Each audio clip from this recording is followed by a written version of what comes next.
way that I remember Streamlabs being before it all fell apart is what Botrix is right now. So I've moved over. That is nice. I might have to actually do that. Maybe. Okay. I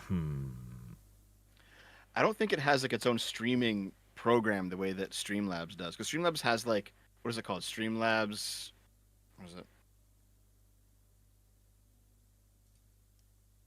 Yeah, because Streamlabs has a built-in streaming program. Is it just called Streamlabs Live or something? Rather than OBS?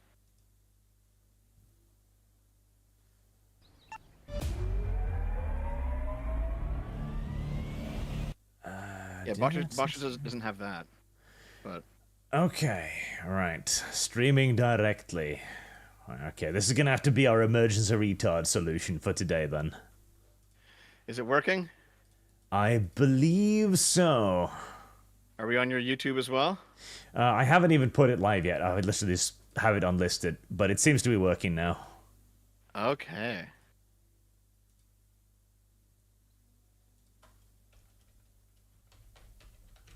Here, I'll DM you the Botrix site so you can check it out later. What a pain in the little butt cheeks this has been. Yeah, it does Twitch, YouTube, Trovo, whatever the fuck Trovo is, and Kick. Doesn't do Rumble though. I don't think anything does Rumble though. Like the restream thing was working just fine for ages, and well, not right now apparently. Oh yeah, Restream's chat does Rumble, doesn't it? It like includes the Rumble chat. Yeah. I forgot that Restream has its own chat. Yeah, it does include Rumble. Damn. It working? Yes, chat. It might be working. At fucking August. God damn, so much dumbass trouble. Oh my god, right. Well, fuck. An hour an hour late. I predicted it might be an hour late. Well, here we are. And Dev's icon, of course, doesn't work now either, so it's just like it's just one of those days.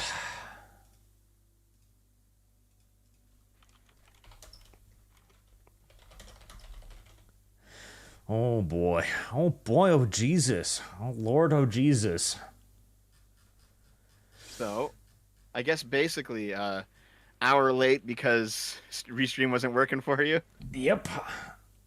So I've cut out the restream entirely now, and I'm just streaming from Streamlabs. So Streamlabs is not the criminal here. It does appear to be Restream, who is the criminal delinquent.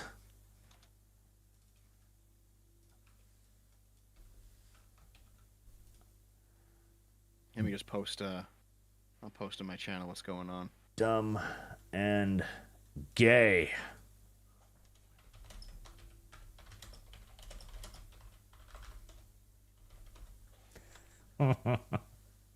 Well, chat. We'll consider this one of those. What do the VTubers call it? Guerrilla streams. Yes, there we go. Is that a thing? Yeah, that's when they like just randomly stream at unannounced times or something, which is apparently a thing they do. Oh, that's been a thing long before VTubers. Well, fuck. How should I know?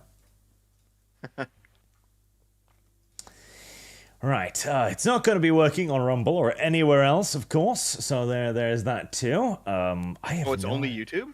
Yes, because I had to plug it into YouTube directly for the first time in ages.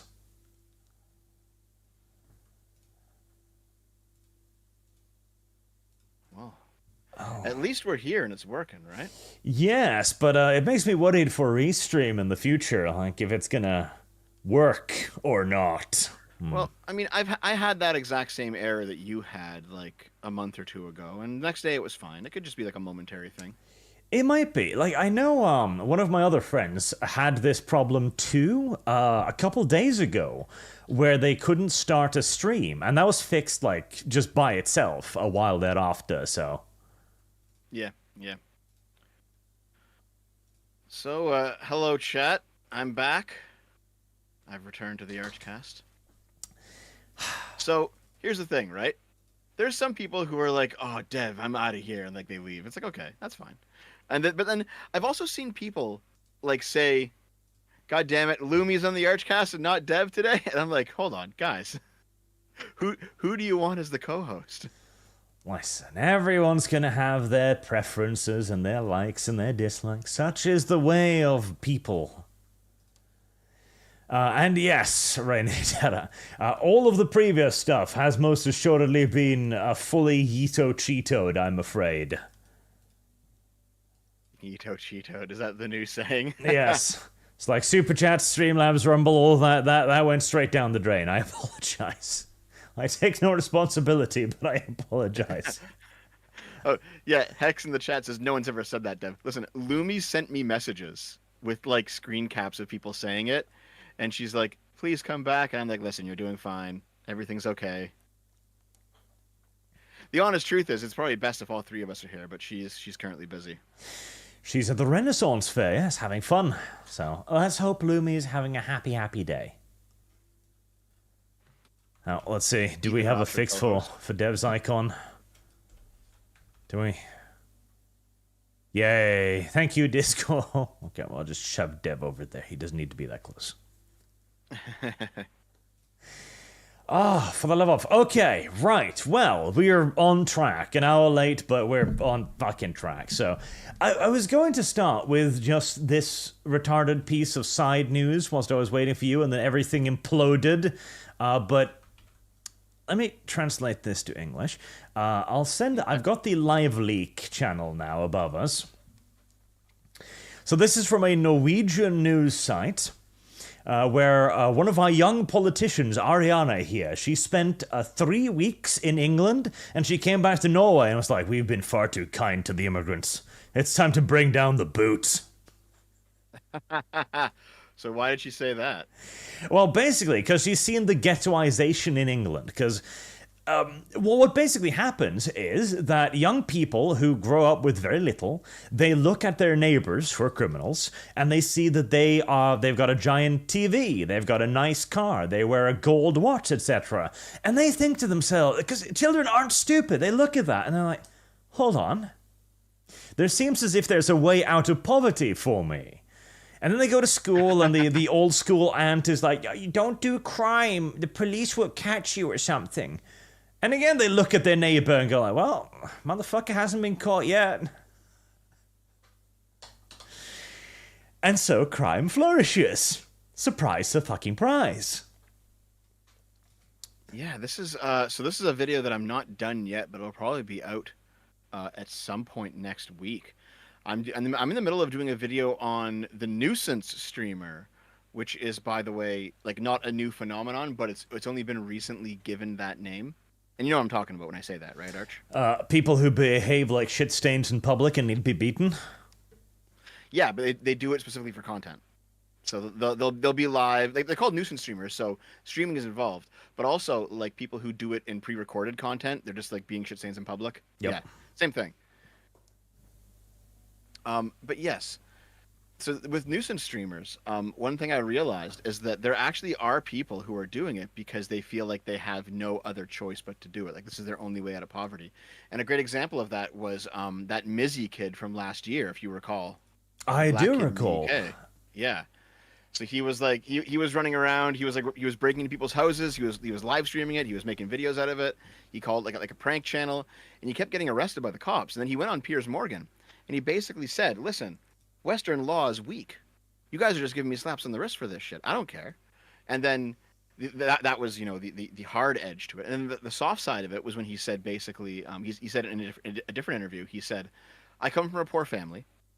I have like I'm obviously not British, but I can't go back to where I'm from because like I have no way back. I'm just like here and I'm stuck here now, and there's no way for me to get ahead in life. However, I can go viral and make money, and that gets me out of the ghetto." So it seems like it's at least some of these people they're doing this for an economic incentive when they don't really have any other choice.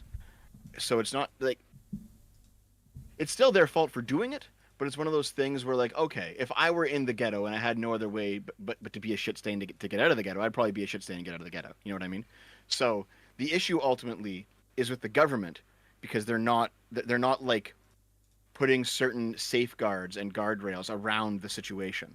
They're allowing people to actually do these negative behaviors, even if they are incentivized to do it because of their own, their own poverty. You know what I mean? Well, yeah, like, because at the end of the day, this is a societal problem, right? Because, as you say, there is not enough being done. And a lot of this isn't even the liberal solution, because most often of the time when you hear, like, oh, so not enough is being done, what people say is, oh, we need to give them more stuff. We need to give them more support. We need to give them more money. We need to give them more social services. That isn't necessarily the solution, for the simple reason that society can't fucking bear it. The solution is to actually enforce the laws we have. Because again, the entire point of the preceding Norwegian article is that she sees people looking up to the criminals. The gangsters become the role model because they're the only ones that are actually making something out of themselves. Same with the Mizzy kid. You know, other people are going to look at him and go like, well, I mean, shit, he's earning super chats like mad. Look at that goddamn super chat. He must be rolling in dough. Right? Well, if that's the only way I can get out of this, shit, I guess that's what I'll be. One person in the chat says, Dev's saying the government is not giving enough gibs. No, I'm not saying that. All right? So government is equal parts carrot and stick, and they're both useful tools depending on the situation. And sometimes you need that stick. Yep. Right? So it's not just gibs. All right? Like, here's the thing. If you have, like a population of people who are, living in poverty, it's obvious it's better for them and better for everyone else if they're not living in poverty and being a problem, right? But that's going to be equal parts carrot and stick. You know, for some of them, they're criminals and they need to be locked away, and you need to enforce the law and you need to be strict about it. For some of them, maybe if you just give them like a grant to go to school, they'll actually end up being productive members of society. Like, you need both of these options. You need a way out for people who actually want to take it because it's good, and then you also need to be able to do something with those who are actually destructive. You need both of these things. Yeah, and that's what this chick came to the realization of as well. Take the criminal role models. Basically, you need to actually start punishing people. You need to be like, when the teacher says crime doesn't pay, that needs to actually be the reality and not merely an empty fluff word said in school. And reinforce and follow up on residence bans. Like, if you are a convicted criminal, then you don't get to live in these areas. They will just move your ass to the fucking Shetland Islands or something. That's what needs to happen, because you've got these ghetto areas. You need to say, no, you don't get to live in the ghetto. It's the same how we ban criminals for hanging around with other known criminals. It's the same thing here. You grow up in a ghetto area, you get caught, they move your ass to northern Scotland, and you live on a fucking island there. Good luck. We used to send them to Australia. Hey, it worked out pretty well. But yeah, oh yes. So Reverend Norse just super chatted. Mizzy deserves no sympathy. Dev, only stick. Listen, my understanding someone's situation is not the same thing as me giving them sympathy. I think that's actually probably at least part of the reason why people get like really angry at me sometimes. It's because they think that I'm giving sympathy when I'm not. I can like put myself in their shoes and understand what their mindset is like. Doesn't mean that I'm saying, oh, we should now treat them with kid gloves. No, I'm not saying that at all. When it comes to Mizzy, I don't know if you kept up with him, Arch, but like there was he disappeared for a while. I think he went to jail for a few months. He came back out. He went on a talk show, and on the talk show he was like, I'm reformed. I was so young and stupid back then. Everything's fine now. I want to be a better role model for young people coming up. And then 3 months later, he was arrested again. So it's like, okay, dude. Okay. So he's just like a fucking waste of space. But yeah, it's, man, I don't know how deep you want to go in this conversation. This is just the opening article, Arch, because like now you get into the whole anarcho-tyranny thing. Where I'm sure you know what anarcho-tyranny means, right? Like it's the two-tier Kier situation, Yes. Yeah. Because there's the thing too, right? So we can sort of kind of pivot this over in the wider direction here, right? Because the stick is not available. That's the problem. I'll put in the live links again here. The stick is not available because the stick is busy being used against protesters. You heard about the mass arrests of right-wing protesters in England? I have heard parts of it because, guys, I've been gone. I've been offline for almost 2 weeks now. So like I've actually missed a whole couple news cycles here. Yep. So basically, the prisons in the UK are already overcrowded. And they've been for a while now because, well, there's a lot of criminality in England. We'll get to the rape statistics in a moment. But there's a lot of goddamn criminality, an enormous amount. The prisons are overflowing, but the protesters take priority. They are now freeing criminals to put protesters in jail, which is holy shit. The UK is actually legitimately, no shit, prioritizing jailing its political prisoners over actual criminals. And this has now reduced the required, so this sentence served to 40%. So you can be released after 40% of serving your sentence, which at that point, what even is the fucking point anymore? And they're also beginning to, not give prison sentences to people. There was one example here where a child rapist was spared jail due to prison overcrowding. Like, holy shit. Like, I'm sorry, we're busy arresting protesters. You can't go to jail. Yeah, that's pretty wild. I'll have to look more into the story because I don't know the actual details of this. Arch, you and I spoke a little bit before the show while you were trying to get Restream working again, and we talked a bit about the two-tier Kier situation off the show, and I basically pointed out like I've been listening to left-wingers and right-wingers talk a bit about the story, and how like they just seem to be talking past each other, and they're not addressing each other's good arguments. You know what I mean? And this seems to be one of the good arguments coming from the right-wing side, where it does seem to be, there seems to be this heavy hammer coming down on anti-immigration protesters when you see immigrants who commit crimes, and at least some of them get hit with, a slap on the wrist comparatively. Oh yeah. Now, to be fair here, this is a white guy. He looks English. Ruse Neiman sounds English. He's he's a rare breed of English rapist. And what he was given the suspended sentence for was not the rape in and of itself, incidentally. He was given strict orders that if you're going to leave the country, you have to warn the police because, they're afraid he'll run away. He didn't. And then he returned and was immediately arrested. And the judge is like, in any other situation, I'd put you in jail. This is a blatant violation of the terms of your release, but I don't have space for you. So off you go. Build another fucking jail, man. Like, come on. And there's so many goddamn examples of this. There's also this one here. So a dude broke a man's elbow attempting to steal his Rolex. And again, like, okay, so you committed bodily harm in the process of carrying out a robbery. And I would throw you in jail, but we don't have space. So I guess you just get to go now. We'll fine you, though. Don't worry. I'm sure you'll pay. Yeah, that's insane. That's insane. Like, so there, like, I was talking to a lefty that I know, and we were having this argument where basically I said, like, listen, if someone who's not a citizen but is like visiting a country commits a crime, part of the punishment of that crime should be deportation. And he said, no, it shouldn't be. And I was like, well, hold on, why shouldn't it be? And he said, well, if we actually do believe in the same standard of law for all, you can't have a punishment that applies to non-citizens but does not apply to citizens. Since citizens can't be deported, they are from the country that they live in, right? Watch me. And I was like, okay, fair enough. That is true. It is a punishment that only applies to non-citizens, which means that it's not the same standard of law for all. Okay, I get the criticism, but I think it's warranted in this case. You know what I mean? I think we can send people back. I don't think we need to adhere to that ideal that strictly. I think we can have different standards for citizens versus non-citizens of a country. And I think we can, in fact, deport people who are non-citizens who have shown up and decided to commit crimes. You know what I mean? We've seen Japan do it all the time, and good on them, right?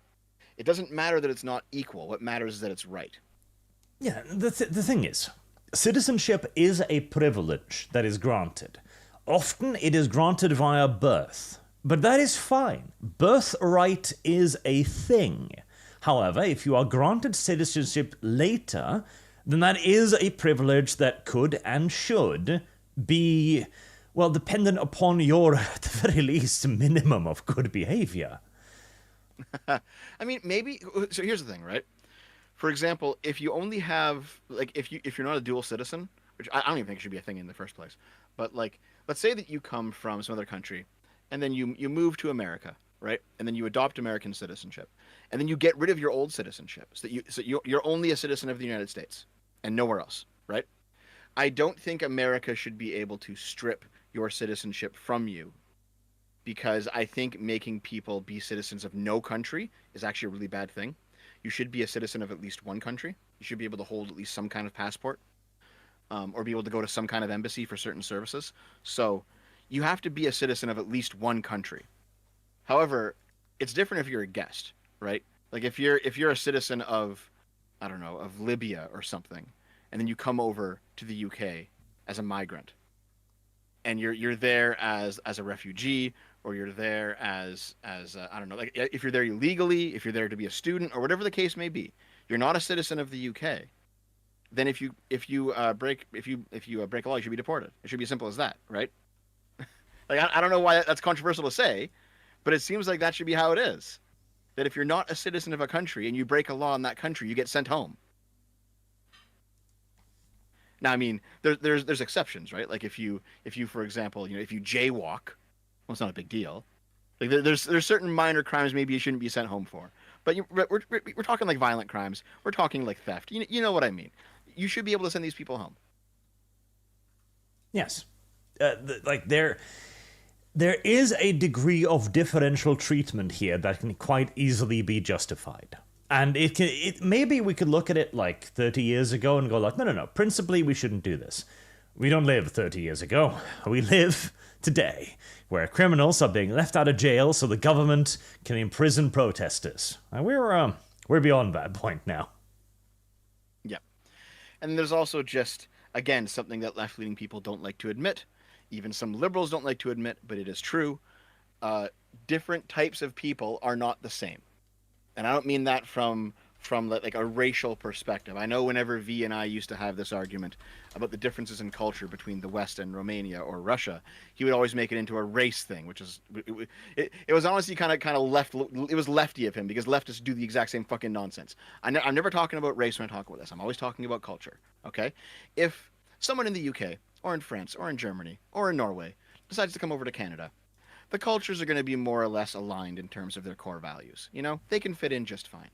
If someone from Japan comes over, South Korea, Taiwan, they're going to fit in, for the most part, just fine. Even a lot of Chinese people will fit in just fine, right? However, you bring over someone from Central Africa, bring over someone from the Middle East, even India, some places in India, all right? The cultural differences can be such that they cannot fit in. That's not like a race judgment. It's not a racial thing. I'm not talking about genetics here. I'm talking about the fact that there are different and mutually exclusive sets of values that make it so that it's going to be much harder for them to live here and for us to live there. And you have to take that into account. However, whenever you say that, everyone starts screaming about racism, which is just fucking nonsense. Again, this goes back to the idea of the ghettoization, right? Because in Norway, we have been far more successful in terms of integration than England has, or Sweden for that matter as well. Specifically because we started to do what all of these other countries did. We put all of the immigrants in the same area, Grönland. And it turned out into a criminal goddamn haven. It's like, whoopsie. And then we looked at that and thought, well, this isn't working out. Hello there, Mr. Immigrant. You're going to live here. This is an island in the ocean. I know. It's really, really far away from the next guy that looks like you. And that worked because this forces them to integrate to our culture. That's the thing. They can't remain in the culture of Pakistan or Afghanistan or wherever the hells they come from. They have to become Norwegians or remain absolute social outcasts in their new country. There was even a documentary that quite a few immigrants decided to self-delete over this because of the sheer amount of societal isolation they felt. I was like, okay, well, shit, but it works. That is what England needs to do. When there is a criminal element, you need to start spreading it out. And I do hate the counterpoint to it. There's another woman who's far more left-leaning, who's like, oh, but you don't see, we're not England, we're not Sweden or Denmark. Here, no, we have a completely different social culture, says the brown woman with the hijab. Bitch, I don't think you understand what you're talking about here. Wait, who is this? Tamina Sheriffden Rauf, which is a classical Norwegian name and thus a classical Norwegian politician. Oh, God. Yeah, honestly, there's so many parts of the race conversation that I just fucking hate, right? Like, there are legitimate racists who are like, you know, there are legitimate racists on the extreme right, and we all know what they're like, and we don't need to explain them. There are legitimate racists on the extreme left, where they're just like anti-white or like anti-Western, and it's just disgusting in the exact same way. You know, you see someone like what's that communist name from the UK, the brown communist from Bangladesh. I forget her name, but she always says like she oscillates between being British and not British depending on the conversation. She's like in like a fucking quantum superposition of race, and it's like, shut up, you. It's one of those things, you know you have to know what I mean. You have to know what I'm talking about. Where she's like, you know, as a black British person, but then later she's like, I'm not British. Don't call me that. Britain is terrible. It's like, well, hold on. You're just like you're switching based on what's good for the current conversation. That's all this is. Well, we see this with Kamala as well, that's her name. which will be That's her name, Ash Sarkar. Yeah, thanks, chat. the wider topic later on. Kamala is Indian when she's talking to rich people, and she's black when she's talking to poor people. Oh my God. Okay, have you seen her do, or have you heard her do the code switching? I haven't, no. Hold on. Naomi just brought me some dinner. Thanks, Naomi. Oh. Sorry, Arch, the eating hour has begun. The eating hour. Well, no, Speaking of. So the code switching thing is there's a video that went viral. It was maybe a week before I went offline, so 3 weeks ago at this point. And it was Kamala talking to an all-black crowd, and she adopted a black accent. And when you listen to her talk, like when she's in the White House, there's no black accent. And it's like, hold on, what are you doing? Why have you decided to adopt this accent now that you're in an all-black crowd? There was a time when Vosh debated Brianna Joy Gray, and he adopted like this Southern slave owner accent when talking to her, and she's like a black activist. And I was like, Vosh, what are you doing?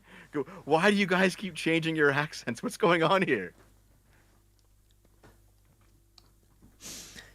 Incidentally, I just left to take a pastry out of the fridge. I expected you to entertain chat in the meantime. Did you? I did. Did you hear what I said? No. Oh. Basically, it is relevant to this, so I'll tell you real quick. One, Kamala, there was a video from 3 weeks ago where Kamala basically used a black accent in front of a black crowd, and then when she was like talking in the White House, she was talking without a black accent. And it's like, why do you do this, Kamala? And then a similar situation where like Vosh code switched based on who he was talking to, which I found kind of funny. Well, of course, obviously. You would do this, wouldn't you? I wouldn't do it. Well, you as in the wider you, the royal you. Confused, Dev. Give me a second, I'll be right back. And on that topic, let's talk about rape statistics, chat. Yay! I like rape too, don't you? Looks at chat, expecting it to at least say no. So, on the wider topic of England, then. On England, the lovely little nation of England. Ye old Albion, chat. Ye old Albion. It's a lovely, peaceful place. You know, it's where the hobbits were based on. You've got the little hobbit burrows, the old-timey houses and so on. The nice old Englishmen. They're so polite in England. You know, they say thank you and please and all of that stuff. They're very, very kind and gentle people, you know? Literally, the origin point of the word gentleman, right? Well, England has received a substantial influx of individuals that have created their own little communities, their own lovely, vibrant, diverse communities within their nation, and this has brought with them some local traditions, local faiths and customs, and we see this reflected not at all suspiciously here. So by diverse, I assume you mean not diverse at all. It's all one ethnicity from one location in the world causing problems. Oh, who knows, Dev? But have you seen the rape statistics for England? I have not. What do they look like? Well, okay, so when I click reported annual rapes per 100,000, because that's a good metric, right? How like where would you guess England would be? Like top 5, top 10, 20, 30? England? Yeah. I mean, probably pretty low. I can't see there being that many rapes in England. England is on second place worldwide for rapes. Oh. Now, I assume it's not going to be, indigenous populations of the UK doing this, right? Well, the rape statistics have a very interesting curve, Dev. In 2014, it was rather low. I think you can imagine how that curve has been behaving ever since. Well, it's clearly Gamergate's fault, right? Presumably, yes. It was Gamergate that caused the majority of this. Fucking hell, man. But yeah, it was definitely Gamergate. Gamergate came along, and now there's 117 rapes per 100,000 in England. I'm looking at the stream right now just to see. Yeah, Grenada, England and Wales, Botswana, Lesotho, and then Sweden. Oh, yep. Sweden's up there. Oh yeah, fucking Sweden's right there. Sweden hey, is up there. Discordia's in the chat. Discordia, come on the stream. Pop on. Come say hi. I haven't talked to you in like a year. Discourse allowed to, of course. But man, yeah. Speaking of that, while I was gone, you had like 18 guests. I wanted to talk to them all. Oh, wow. Oh, too fucking bad, Dev. Shouldn't take days off, I guess. Listen, it was pretty rough for me for a while. Okay. Is it as rough as what is even the percentage chance of being raped in England now? 100 out of 100,000. What is that? It's 0.1%, isn't it? Which is, by the way, quite high compared to other places. It sounds like it's a low number, but it's quite high. Let's see. So, Iceland as well. Iceland apparently has gotten culturally rich too, 68.7, which is definitely on the high end. France, 58.9. Northern Ireland, 66.7. Denmark, 48.1. That's Norway down there at 41. And now, to be fair, some of this is probably rather misleading. Like, Zimbabwe is down there at 25.4 in 2008. It's like, I don't know if I believe you, Zimbabwe. Not sure. Hold on. Here, Scotland's different, though. Scotland's quite low compared to England and Wales. It's too cold to rape anyone up there. Doesn't stop them in Sweden. That's true. But Swedish women are prettier than Scottish women, what can I say? So for Iceland, I thought Iceland wasn't taking any mass immigration because they're already their population's quite low as it is. They can't really do that. They did take quite a few for a while, but they did stop. It's also the fact that the definition of rape and or sexual assault is significantly broader in Scandinavian countries than usual. For example, the definition of rape in Norway includes kissing. Wait, why? It's unwanted bodily contact, thus rape. Oh. That's all it takes, eh? Yep.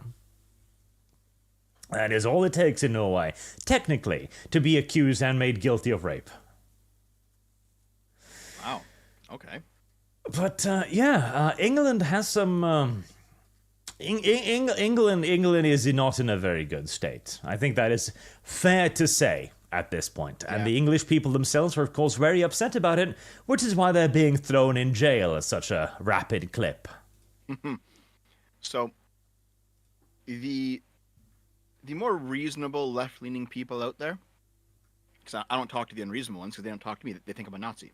But the more reasonable ones, who I've slowly been pulling towards the center, I point out, listen, the reason why the right wing continues to be ascendant in Europe, and why like the center and the left had to band together desperately to stop them in France, and why there's currently fucking race riots in the UK, at least in part, all of this is happening is because Europe is not the same as North America, not the same as America and Canada. Now, I know there's this belief among Americans that the West is kind of a unified bloc. It's like no. Listen. America and Canada, we are nations that tend to deal with immigration better. Still not perfect, but better. And we have it's a different political system, different values. The Europe still has an indigenous population, and that indigenous population, it is their home. They have nowhere else to go, so they expect their governments to privilege them in some ways, and that's a reasonable expectation. It's not the same thing in Canada and America, which are nations specifically of immigration. So I try to tell American leftists, the ones who will actually listen to me, listen guys, you can't just transplant your views over to Europe and make the same judgments. It's not the same situation.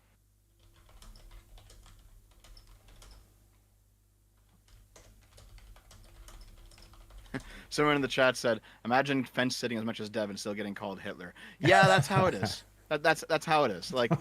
You guys call me commie.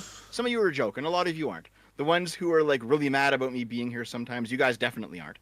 But yeah, listen. If I was on if there was a left wing arch, and I was on a left wing ArchCast, and there were people who were further left than either of us on the left wing ArchCast watching it, they would all be screaming, "Arch, why do you have this Nazi dev on?" It's the same thing,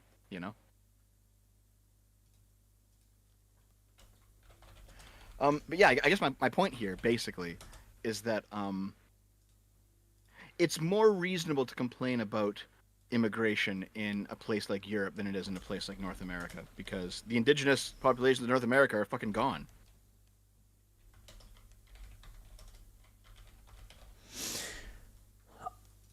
Just sending messages about having demon women drawn for me.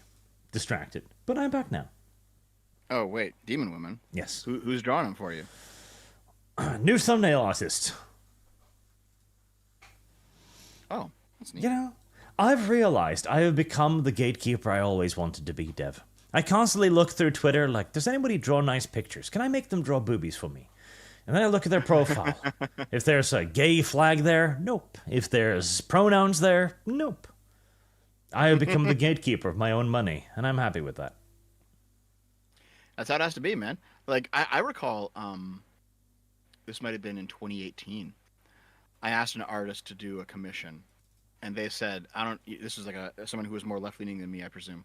And they're like, "No, you're a right-wing bigot. We're not going to draw anything for you." And I was like, that's your choice, you're the artist. If you want to refuse my money, I'll pay someone else. You can make those choices. But there's always a balance of it, right? You can choose to have less customers and get less money, but also stand up for what you think is right. Yeah, okay, I get it. I didn't begrudge them for when they said that. I was like, okay, I'll just pay someone else. But yeah, that just seems to be where we are now. You might have to be like, listen, if someone's explicitly like a radical, I'm not gonna, even if they're good at what they do, I'm not gonna buy from them. You know what I mean? Oh, absolutely. I don't even care if they're a radical. If you signal incorrectly, I'll just have to dump you. It's simple as that. Oh, okay. There you go, chat. Demon Woman. Demon Woman for upcoming LP series. There. Chat has already been damaged by the rape statistics, so we'll give them something nice instead. Speaking of Demon Woman, you heard of Demon Mama? From you, I think. The name rings a bell. Yep. a crumb tuber, some like Vosh hanger on, who might stream to a couple hundred people, maybe at the most, you know. All the crumb tuber channels are falling apart now that basically socialism is no longer popular online. It's no longer like on the upswing the way that it was, let's say in 2019, 2020. So Demon Mama is kind of struggling to stay in there the same way that Xander Hall is. But apparently, like allegations came out against Demon Mama, some weird sexual grooming stuff. And to be honest, I think everyone saw that coming with Demon Mama. That she was gonna at some point, whether it was 2, 3, 5 years down the line, this person was gonna have some weird grooming allegations come out against them. And if you want to know why, Arch, give me a second here. Also, I just realized. I know what you want, Yeah, chat. Let me maximize the tootsies. Feet for you, That chat. is- Disgusting. Gee. That's Demon Mama right there.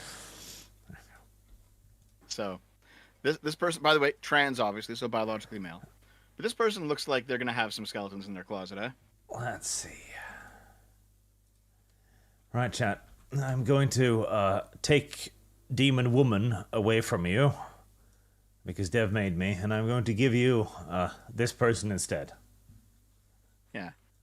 Like this person seems like a well-adjusted person, right? There you go, chat. You know who to blame. But yeah, I know this is one of the stories that I missed while I was gone, but I did hear about it. And I'm like, I gotta come back and do a video on this individual because Demon Mama has like some deep lore, fucking insane. But yeah, apparently now that she's been outed as some kind of weird groomer, I don't know the full details yet. I gotta go figure him out. I just assume that every single left-wing YouTuber has some skeleton in their closets. Which is incidentally why I've saved so many of your things in the dev folder for the time. When the time comes, toss Dev under the bus. Ba-dump, ba-dump. Ba-dump, ba-dump. It's okay. You know what? If you were gonna toss me under the bus, the proper time to do so was a month ago. I don't know, that was a pretty weak attack, honestly. Like, I considered it, but it didn't seem like good timing. I mean, here's the thing. Like, it was weak in terms of content. Because I read through the document, and I saw other people's like there was 2 documents on me, not just one, not just the Kirsch one that everyone knows. But I look through them, and like they're pretty weak, to be honest. And it's like, okay. However, simps, they will always act, whether it's weak or strong, So it's just how it is, right?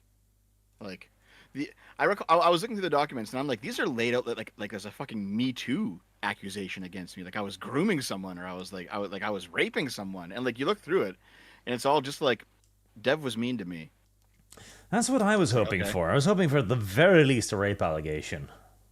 Yeah, and it's like what the fuck? Now here's the thing, in terms of content, it was weak. However, like I will, there's no shame in admitting the truth. It did absolutely like hurt me in terms of YouTube. I was watching my metrics because everyone like looks at the Social Blade, right? And Social Blade shows that I've lost 5,000 subs, which is still like not that much, but it's a lot. Like it's a fair bit. And then I was like, okay. So I look at the what you can't see on Social Blade is what we can see in our backends for our channels are. So you know this. I decided to take a look, and I was like, okay, I'm gonna poke around in the actual backend and see what's going on. And I was still gaining 3,000 subs a month because when I don't really post much, I just gain that many subs per month, like just as like background noise, basically, as other videos like getting pushed into people's feeds. So average of 3,000, I was still gaining the 3,000 subs a month that I was getting. It's just that I was losing 8,000. So I wasn't losing 5,000, I was losing 8,000 actually. But like YouTube was still promoting the channel at the same rate as it was before. So that means that the long-term health of my channel is probably going to be unaffected by any sort of canceling attempt. At least ones of this size. Because what that means is that I'm still getting pushed by the algorithm as long as I keep making new content. And now that I've reset up everything and I'm back in action, I can do that. As long as I keep making new content, I'll probably be fine long term. So it's one of those things where it's like, you know, that probably looked worse on the outside than it actually was. You know what I mean? Until I decide to cancel Dev. I know, like, I guess I'm tempting fate at this point, but fuck it, here we are. Um, I know Aiden Paladin like wanted to publish one. And it's been a month since she said that, and I'm like, is it coming out? You guys like you missed the cancel train. Like, I was getting dogpiled at one point. That was the time to do it. Like, is it gonna happen? I guess we'll see. Here you go, Chad. You can have Demon Lady back for a little bit. As we'll finally move on to the actual topic then. But let's do the Sorry. few super chats first as well. Actually, yeah. You know what? I'll do some quick eating with this meal that Naomi made me. I haven't really touched. I'm sure you're good at eating quick. Prison Warrior, greetings, Arch and Commie Dev. Congratulations on finishing your move out of Canada and into a different country. Arch, you need to find something to incentivize Dev to be on time for streams and not late. Maybe give him some money for diapers. Oof. In case you're wondering, Dev, the official narrative right now is that you moved to Yugoslavia because you wanted to be closer to as many governments as humanly possible. That's right, because Yugoslavia isn't a country anymore. It's like 5 countries, isn't it? Yep. And Dev lives on the border between all 5. Molnar, here's a curveball for Dev. What about the people that joined ISIS and swore to destroy their home country? These people should lose their nationality at least. Hashtag tribal hunter. Fuck you. I mean, probably, because ISIS declared itself a country, and so they should at least have become the citizen of that new country. But then their country was destroyed. So I guess whatever countries inherited ISIS's territory, they can now be citizens of that country. So that would be like what, Iraq, Syria, whatever. Yeah. And they're traitors. There. That's the thing too. Like, yep. if you're a traitor to your nation, you lose your citizenship. Like, sorry. Mm-hmm. Also, chat, I'm not starting a tribal hunter fund. That game makes me vomit. The only way you get me to play that game is if you drop like $3,000 on me all at once. Then I'll consider it. Because then at least somebody had to suffer for me to suffer. Fuck, that game looks awful. Ugh. Reigning Terror. Dev, I know you support unlimited open immigration. You're a Democrat and support them while they ruin the average person's life. No, I do not. I do not. In fact, I think America's current policy is basically to not take more than like 7% of the year's total immigration from one country, specifically so that they don't get overrun by like one specific type of person. That's probably a good policy to have, frankly.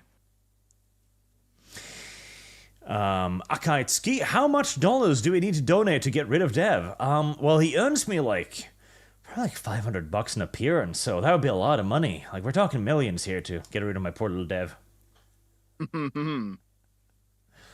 Subject Noble, the internet tried to NTR you, Arch. It tried, and it partially succeeded. It 3/4 succeeded, as Rumble, Twitter, and Kick are all down. But hey, they make up like 2% of the total viewership, so I guess we're happy. Nightmare becomes a member again. Thank you very much, sir. Flame Tiger, hello Arch. I've started playing D&D 3.5, Pathfinder 1E, and I'm currently spending hours reading the lore. I've been enjoying myself despite not having the same skin color as me, not being the son of a Nigerian immigrant. That is unfortunate. But we can change your skin color. We have the technology now. Zontar, chat hates Dev because he's a communist. I hate Dev because our show is still stuck in a to-be-determined state. We are not the same. Yeah, I'll DM you about it, dude. Don't worry. Silver Camaro 78. Now Dev has finished moving all the diapers into his new place, and I don't just mean the new fresh clean ones either. I've seen pictures. God help me. God damn it. Nightmare, Dev is our toilet to shit on. Welcome back, Dev. Hold on. You shit in toilets, not on them, dude. Wow, that depends on your aim. See, sometimes when you sit down, you've got really, really bad stomach problems, and you just, expel all of it at once. You are definitely shitting on the toilet.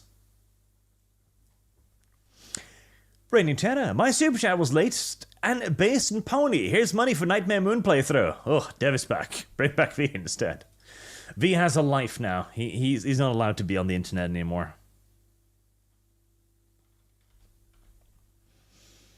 That's just the way of being a little V. Zero, our government might try to extradite her now. Well, good. And Marksman 17B, proper immigrant pull ladder up behind you. That's true. That is ironically true. That's how we identify the good ones. Ray Gator, hi. Have a wonderful stream. Much love, Gray. Thank you.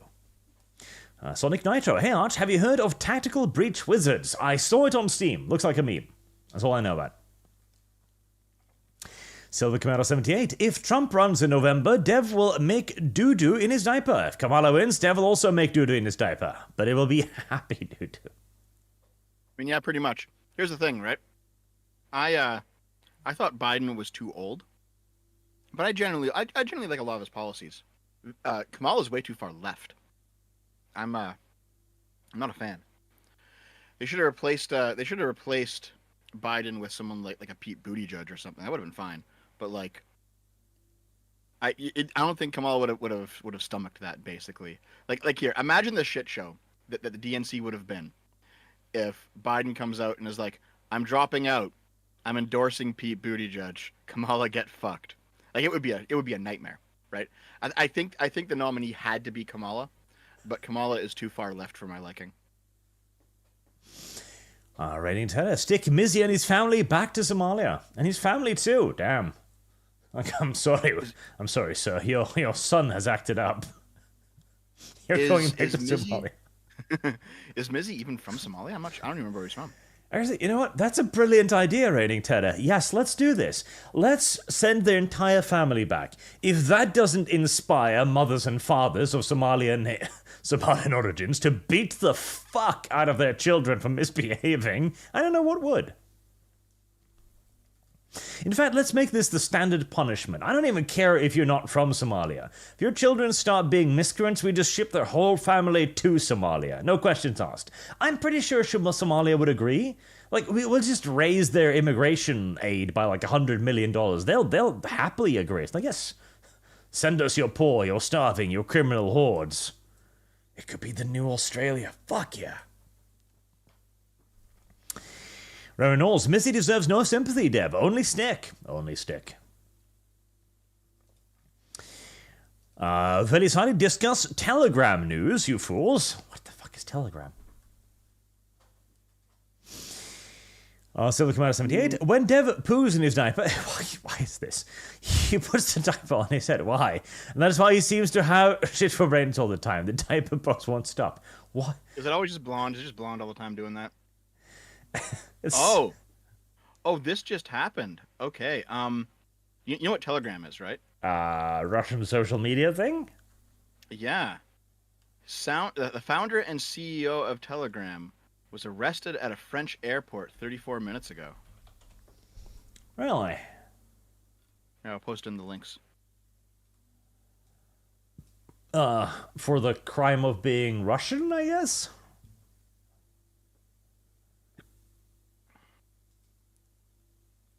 Hold on. The National Directorate of the French Judicial Police have placed an arrest warrant on him. He's a French-Russian dual citizenship due to a lack of cooperation with law enforcement and complicity in drug trafficking, pedocriminal offenses, and fraud. Oh. Busy boy. Oh, I'm sure he'll have fun then. Weird says, turns out ethnic cleansing is a feature, not a bug. It might be. Perhaps we have forgotten the wisdom of our ancestors who kept murdering nearby tribes. Marked ashamed, a clip from the Tithes had a salamander address her ultramarine by cousin. Is that in law? Even Chaos Astartes called corpse-worshipping brethren brother. It's a battle brother, not a combat cousin. I like that. Shadow Fox 2300. Only time that fairness applies in the case of law is if the person is a citizen or not. It's not universal. Fair enough. Sindus, being a centrist does not mean you're smart. It means you lack principles. You are just determining your position relative to others' views. Partially, yes. Like, it's difficult to find a good positive narrative for centrism, because it basically means that you're in the middle of the current day position. We need to find a better term for it. Yeah, I know what you mean. I get this criticism a lot, and it's dumb, frankly. People who are like, listen, because things always move left over time, and Dev is devoted to the label of being a centrist, he will always move left over time with the Overton window. And I'm just thinking here, like, that probably sounded really good in your head, but it's fucking retarded. Because no, if something is correct, regardless of whether it's left or right, that's what you should do, right? If someone looks at me and says, man, you're really left-wing, well, okay, fine. If someone looks at me and says, man, you're really right-wing, well, okay, fine. I'm okay with that. I don't care about these labels. What matters is if the idea is right or not. Like, there are some positions that I hold that leftists would call far right. You know, I just outlined one on this podcast where I was talking about the problems with immigration as it relates to the indigenous population of a country. All right?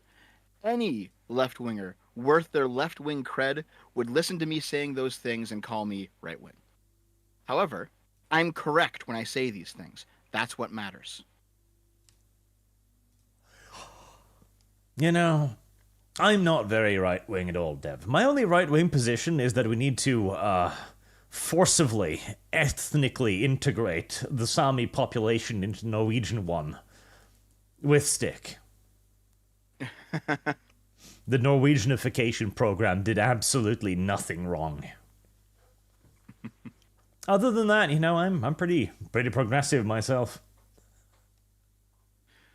Oh god, so over the chat, you literally said that immigration was fine in America. Yeah, it is.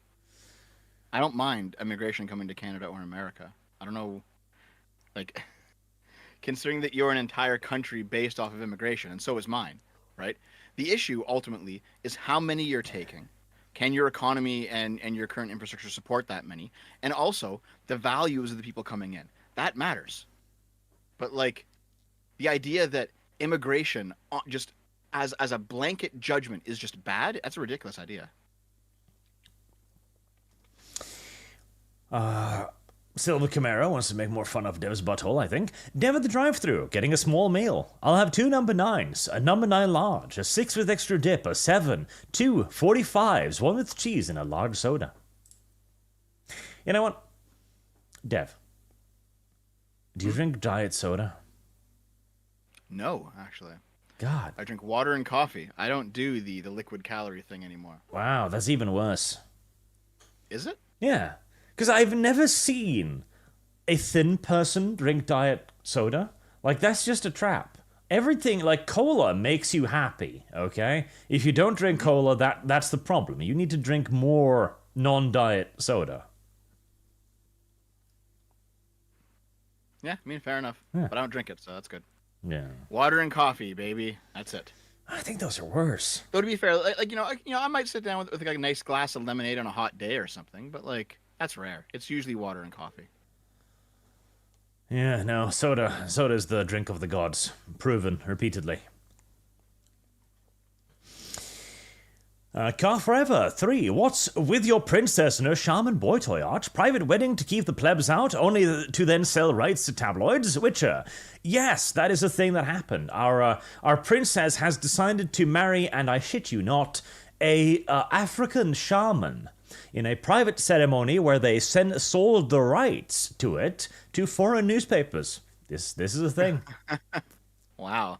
This is actually a thing. Let me see.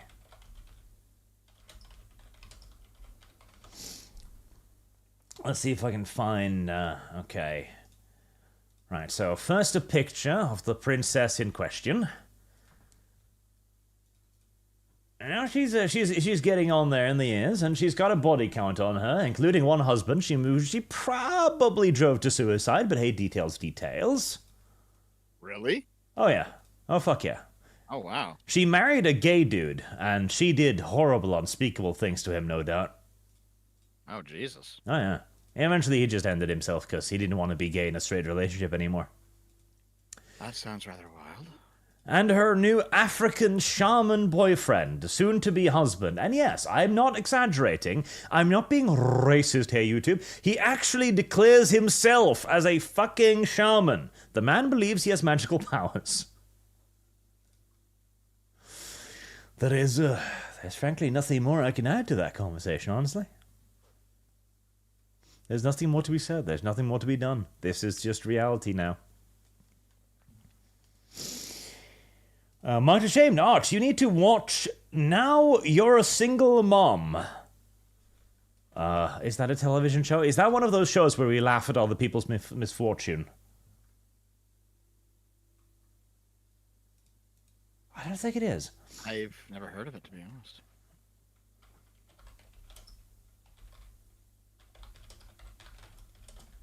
There was a television show. There we go. Teen Mom UK, where basically the gist is some UK girl got herself knocked up at the pretty age of like 17 or something, and now they're stuck in a tiny, tiny council room flat, best case scenario, usually without a father, and their life is, well, pretty much goddamn ruined. And the television show allows you to point and laugh at them. Jesus. I mean, maybe this is their way out of poverty, you know? Oh, fuck yeah. Like, if I was in their position, I would leap at that. What, royalty checks? Fuck yeah. Yeah. Get a TV deal, do Teen Mom UK, maybe, you know, be able to actually pay for your kids' education. Absolutely. Yeah. And the rest of us get to enjoy it as well. It's like The Biggest Loser television show. It's the same thing. It exists so that we can look at fat people suffer, and we can laugh at them and point like, hey, he runs slow. You know what I will say? Lugging boxes around all day has done wonders for my weight. I'm losing, man. It's happening, finally. Soon I'll be thin. Maybe. There was another one of these shows. God, what was the name of it? There was one of these shows that I absolutely adore the entire concept of. So we're talking like half reality TV, half competition, where you get like people who have life problems and just make fun of them. Well, no, it's just like actively hurting people's feelings. You know, the truly evil shows.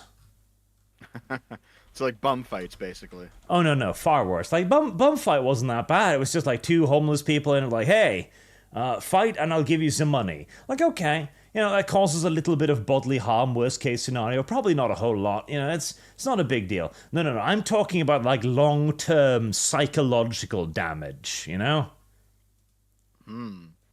Oh, God, I can't find the name of it. Because, okay, right, so to describe the general outline here, the idea is that you have a hot woman, and the hot woman is approached by a television crew who is like, okay, we're going to make one of those dating shows around you. We're going to set you up with like 20 guys, and you get to pick and choose, and you got to go on dates, live in an enormous mansion and stuff, right? And the woman is like, oh, God, that's awesome, that's fantastic. And she agrees. And then she goes on the show, and, you know, the whole setup is there, limousines pull up and deliver the guys. And all of the guys are these massive fucking uber geeks. All of them. Like, full-on neckbeards, fat guys, like, middle to below average guys, all of them. And the first scene when they spring this on the woman is beautiful. I remember watching this show, and she looks actually hurt. Like, what do you mean I have to hang around these ugly men? And it hurts the dude's feelings as well, and it's just the cruelest television show I have ever seen. And then, as you get through it as well, and the dudes turn out to be nice guys. Like, a lot of them are even just fucking rich, because they're nerds. They've got great paying jobs, they've got good personalities, because they've actually had to develop these, and they're just genuinely awesome people. And so she begins to develop actual feelings for some of these. And at the end, there's like 5 of them left, and she actually likes them. You can actually see a possibility here of these people getting together, Beauty and the Beast style. And then the show introduces 5 new guys.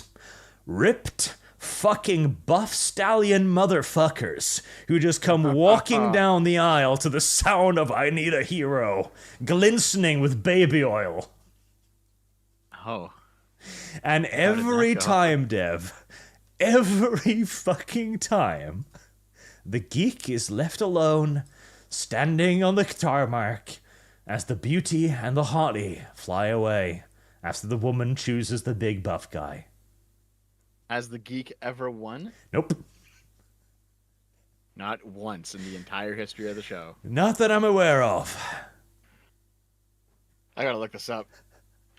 It's such a wonderful, wonderful idea.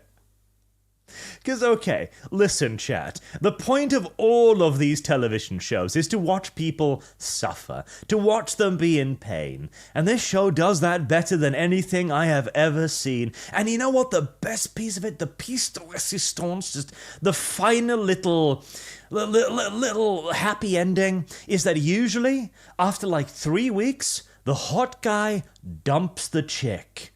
Because he's got options. Yeah. Oh my god. Okay. This was an article from less than a month ago. I'll put it in the link channel.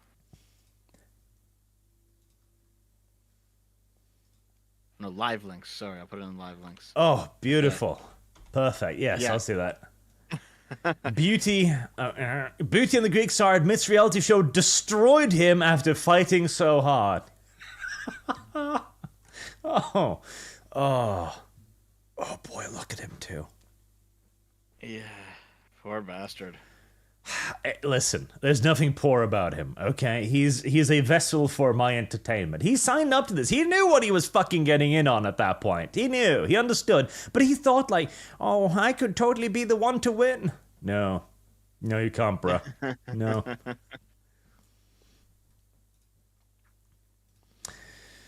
Despite the hurdles in his journey, he managed to make it to the finale, but despite fighting so hard to win Eliza, they lost out after 10 out of 14 contestants voted for them to be eliminated. Yep, that's how it is. Damn. Beautiful. Fucking beautiful. Absolutely fucking beautiful. Oh, hold on. Chat says that one geek did win. David Olson won. He's geek. Let me look that up.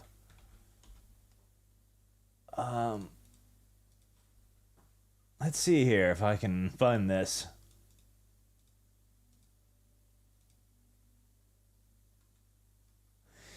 I can't find a good article of this. How old is this? Because it's got a very weird resolution. 2007. Fucking spare me.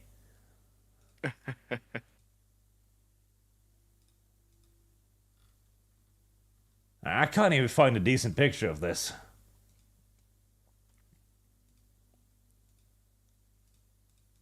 Well, the geek has won one time, so that's something. That is something. Every once in a while. So here's the thing. First of all, the girl has to have a bit more of a head on her shoulders for that to happen. And secondly, the geek can't just be like a 1 out of 10 physically. He has to have at least some minimum standard of physical attraction. And then maybe the geek can win. And then maybe, if the stars align correctly. All right, well, that was a fun deviation of suffering television shows. Any more super chats? Loads, but I want to get to the actual topic before it's tomorrow. Oh, okay, sure. So, right. The big topic for today is just a little bit of a warning to all of you little Trumpalophaguses out there who think you've got this in the bag. And I admit, I was one of them. When Trump got shot, I was like, okay, the dude just won. And not only did he won with a massive majority. But we've underestimated the media yet again. The Trump getting an assassination thing was a thing for like 3 days. And then the media shut up about it. It's not mentioned anymore. It is beyond dead news. It might as well never have happened for all the effect it's had upon the election. And Kamala Harris, in the polls, are currently ahead by something like 5 points. Now, to be fair, polls. Republicans simply don't respond to polls anymore, by and large, because they view them as worthless, so they might be wildly misleading. But Kamala Harris seemed to be like the worst conceivable choice. I don't know if you remember this, Dev, but back in 2021, they did a polling of the VP's likability score, like popularity. Kamala Harris is the single most unpopular vice president in American history. Wow. And it gets worse. So Things have changed. her approval rating was 28%. But what was worse was that 36% didn't know who the fuck she was. That's actually really funny. Yes, it was really bad. It was really bad. Like 51% said she did a poor job, 28% said she did a good job, and the remainder were like, who? So, there's a bunch of things at play here, right? I know we all thought that Trump basically had it in the bag after he got shot, but there are other examples of candidates getting shot and then not winning the election that they're running for. It's happened before. I think it most famously happened with Teddy. Let me look that up real quick, just to be sure. Teddy Roosevelt, the bull moose. Yeah, he got shot, and he didn't die, obviously, but he got shot, and I think he lost that race. Maybe. So it's... Let's see here. When asked if the shooting would affect his election campaign, he said to the reporter, "I'm as fit as a bull moose." Roosevelt made 2 more speeches in the campaign after that. He won more votes than Taft, but Wilson bested both of them. This was a 3-way race. Okay. He was campaigning in 1912. Because the thing here is the absolutely enormous marketing campaign that has come up around Kamala Harris and its specific focus. The focus is on 2 things. One, Kamala is happy. And I see this. There's 2 main arguments around Kamala. Whenever somebody's asked, like, oh, what do you like about Kamala? It's like, oh, she's so smiley. Oh, she's so happy. And she's not old. That's it. That is like her primary qualifying reasons for why she is good. She's happy and she's not old. That's it. Well, let's be fair here. One of the primary marks against Biden was that he was old. Yes. So the whole she's not old thing is actually a plus in her column, you know? Oh, absolutely. Compared to fucking Biden, who was like 90 or some shit. Oh, absolutely. That is a legitimate plus in her poll, because we've basically arrived at the point where we are no longer concerned, particularly, with the candidates' positions on the policies, necessarily. What we've arrived at now is that Kamala Harris is blue, the correct color, and she's not old, which was the primary argument against the other guy. That's it. Like, at this point, the DNC could run virtually anyone. And I want to remind you, Kamala Harris was legendarily unpopular when she was trying to run for president in 2020. And she remained legendarily unpopular as a vice president. She remained unbelievably diffuse. Like, she barely existed in her role. Not to mention the massive missteps she made shortly after and during her campaign. Remember the Juicy Smollett thing? The made-up hate crime thingy? And she jumped all over that. I remember that, man. Yep. Like, what a fucking... Yeah, that was some nonsense. Kamala Harris. This was an attempted modern-day lynching. She never retracted that. Yep. Kamala Harris is actually pretty fucking ridiculous in a lot of the things that she's said and done over the years. Yep. I've been collecting things for a future video because I do not like Kamala as a candidate. the massive BLM riots, there was the Minnesota Freedom Fund, the bail fund. Now, she did not donate to that herself, as far as I can tell. But she did, talk about it in public, and she condoned its actions, and she urged other people to donate to it. One of the people who was released, 3 of them, in fact, would go on to commit further crimes. One of which, a worse one, carried out a violent assault, leaving the victim with a traumatic brain injury. Brilliant. So, Yep, not surprised. So I mentioned earlier in the stream that I did not like Kamala. I don't think that was before the stream started. I think it was during the stream that I did not. Yeah, I didn't. I liked Biden, but he's just too old. I don't like Kamala. I think she's too far left. And yeah, I wish the DNC would have gone with someone else. But to be honest, it had to be Kamala.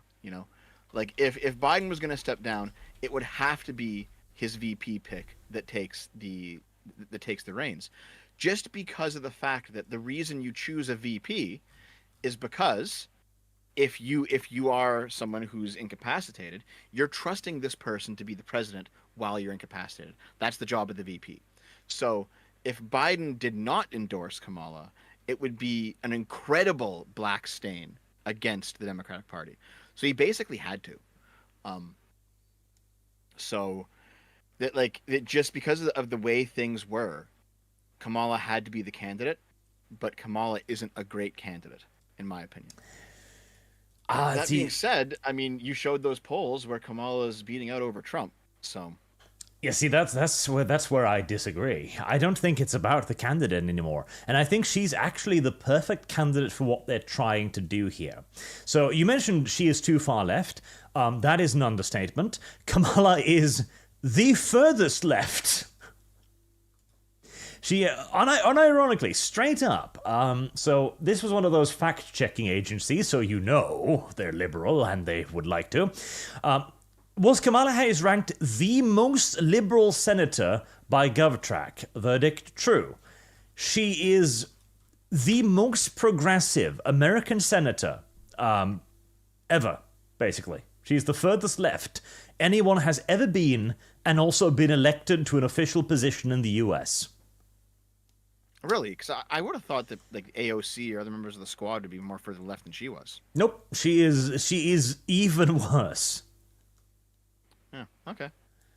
She is to the left of Bernie Sanders and Elizabeth Warren. She is the squadron commander of the squad. So we spoke a couple days ago about this off-stream, Arch. And I mentioned how you could go back and watch like the 2012 Obama versus Mitt Romney debates. And in those debates, they actually talk about policy. Like they actually bring up was, well, my idea will, it'll cut taxes by this percent in this sector of the economy, and it'll do this, and we'll spend the money on this, and then Romney will say, well, my idea is to do, and like they actually go back and forth on real policy. And now you can argue whether or not they're lying, or whether or not like what they're saying is actually true, if they believe it or not, or or if the math is wrong, whatever. But they're having at least a conversation of substance about things that they plan to do and how it would work in real life. And we saw that in 2012. We saw a bit of that in 2016. We didn't see much of that in 2020, and I don't think we're going to see any of that in 2024. Like I think as long as Trump is part of the political cycle in the United States, that type of campaigning is dead. Because Trump doesn't campaign like that. Trump doesn't talk about the numbers. Not really. The numbers for Trump are like really big or really small. And those are the two numbers that he uses when he describes things. The best or the worst, And regardless of whether or not they're accurate. So for like Trump being a showman, being, a TV star and being, a celebrity for all the years before he was a politician, he operates on that level. And so basically the type of campaigning that Kamala is going to have to do is going to have to be a little bit different than if she was going against a more traditional politician, because Kamala could like walk out with a bunch of statistics and be like, even if they're completely correct, and be like, well, here's what my plan is, and here's what we'll do, and here's why Trump's plan is not going to work, and she can lay out all the data. But Trump, it doesn't matter. because that's not the level that Trump plays the game on. You know what I mean? Sure, and that is true as well. Though, there's the thing too, right? She could try to do this, to engage in the debate properly. And I guess we're going to see as we're about, I think, 3 weeks away from the next debate, and possibly the last debate as well, mind you, which will be September 10th, I believe. That will be a very interesting debate. Because I think you're correct. I don't think there's going to be much substantive talk there at all. Because I think Kamala also understands that on the substance, she's not a very good candidate or in a very good position. She is too fresh. She did diddly dick as vice president beyond being hated and or ignored by the majority of people. Yeah. I mean, what she could do, and probably the smartest thing for her to do, is to abandon her most left-wing positions and then just keep up the stuff that Biden was doing for the most part. Because I know that the chat's going to rage at that, because everyone... There's like a Biden derangement syndrome out there now. I don't know. I'm sure you've noticed it. Everyone's like, Biden has done this. And like, it actually wasn't Biden at all. It was just somebody else. But it's Biden's fault. There's like a Biden derangement syndrome now. But in terms... If you're off the internet, if you're off Twitter, if you're outside of the chat room, if you're out in real life, there's still a large swath of people who, even though they don't like the fact that Biden's ancient, they still like a lot of the things that he's done. And so Kamala's best chance of actually winning is to appeal to those people, is to say, listen, we're not going to shake things up too much. I'm going to keep the course. I'm going to truly be Biden's successor and do most of the things that he's been doing.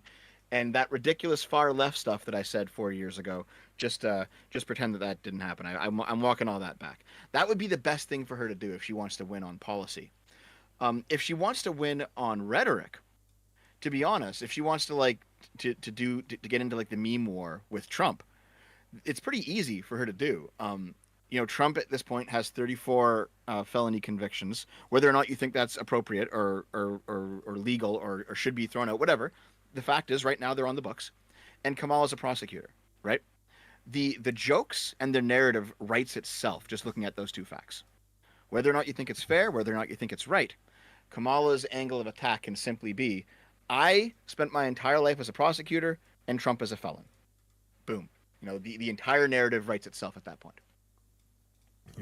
Absolutely. And now the problem there is, Trump would probably then also bring up, hold on there, didn't you endorse defund the police? And yes, you did. Didn't you argue for criminals to be left go and then they committed more crimes? Yes, she did. Mm-hmm. So this is why I said earlier, like, this is not completely going to work unless she starts walking some of this stuff back, right? Yeah. Like, it has... She can lean into the meme war, and she can, like, just play up the rhetoric and the optics of being a prosecutor against a felon. She can do that, but if she doesn't walk back the more extremist stuff she's done in the past, it's not going to land very well, I don't think. Yes. And here's the big thing. One of the main things that has hurt Trump again and again is the women vote, particularly white women. Mm-hmm. And Kamala is hitting him right in that vulnerability. This is why she is such a dangerous candidate, because Kamala is just a bland, empty face that has the correct color and has the correct gender to appeal to the progressives. Even the progressives who looked at Biden and went like, I can't vote for him, will have no problems voting for her, because they don't really... One, they'll probably assume that she's still the single most progressive woman ever fucking elected. And two, she's all of the things they like. She is a diverse individual. So she's got the progressives in the bag. She is now also beginning to appeal to women, and in the kind of the same way as Hillary, but without all of Hillary's baggage as well, because this woman has in essence no baggage. Her baggage is being a progressive. And as long as she simply just gets up on stage and repudiates that, there'll be very little to attack her for, because she barely fucking speaks. Yep. So, here's the thing, right? because Kamala, before the defund the police bullshit and the fund for criminals, like to get them bail, like before that bullshit, if you go further back into her past, she was actually quite tough on crime. And right now, the tough on crime position is getting to be pretty popular. Like people, some very left leaning places tried the defund the police thing, didn't work out. It's now no longer a popular position on the left, with the exception of like the terminally online like left anarchists who just hate the government anyways. Most left leaning voters do not want and do not support the defund the police nonsense. So Kamala can very easily lean on her previous tough on crime stances. And she probably will, frankly. She'll probably say, like, hey, look at all the stuff that I did when I was a prosecutor of wherever it was she was. Um, like she has avenues of attack here. She just has to play them correctly. Well, And I think and I do think, honestly, I know people really love Trump, but I think the ongoing lawsuits against him, again, whether you think they're proper or not, I think that has left this continual stain against Trump, and it will eventually come back to bite him. I think your average normie is looking at things like people who don't fully pay attention. They're seeing like, yeah, Trump's going to court, like charges are being filed, and like all this stuff's happening, and then they're probably just like, you know what it is? I've heard people say that that basically 2020 was not Biden winning, it was Trump losing. And it might end up being the same thing here. it Where might Trump very well. might just have Trump might have so much baggage against him now that even if, the hardcore Trump supporters, the ride or die Trump people, they'll never abandon him. But like I think your average voter is probably moving away from Trump. Yeah. Because again, Kamala is nothing.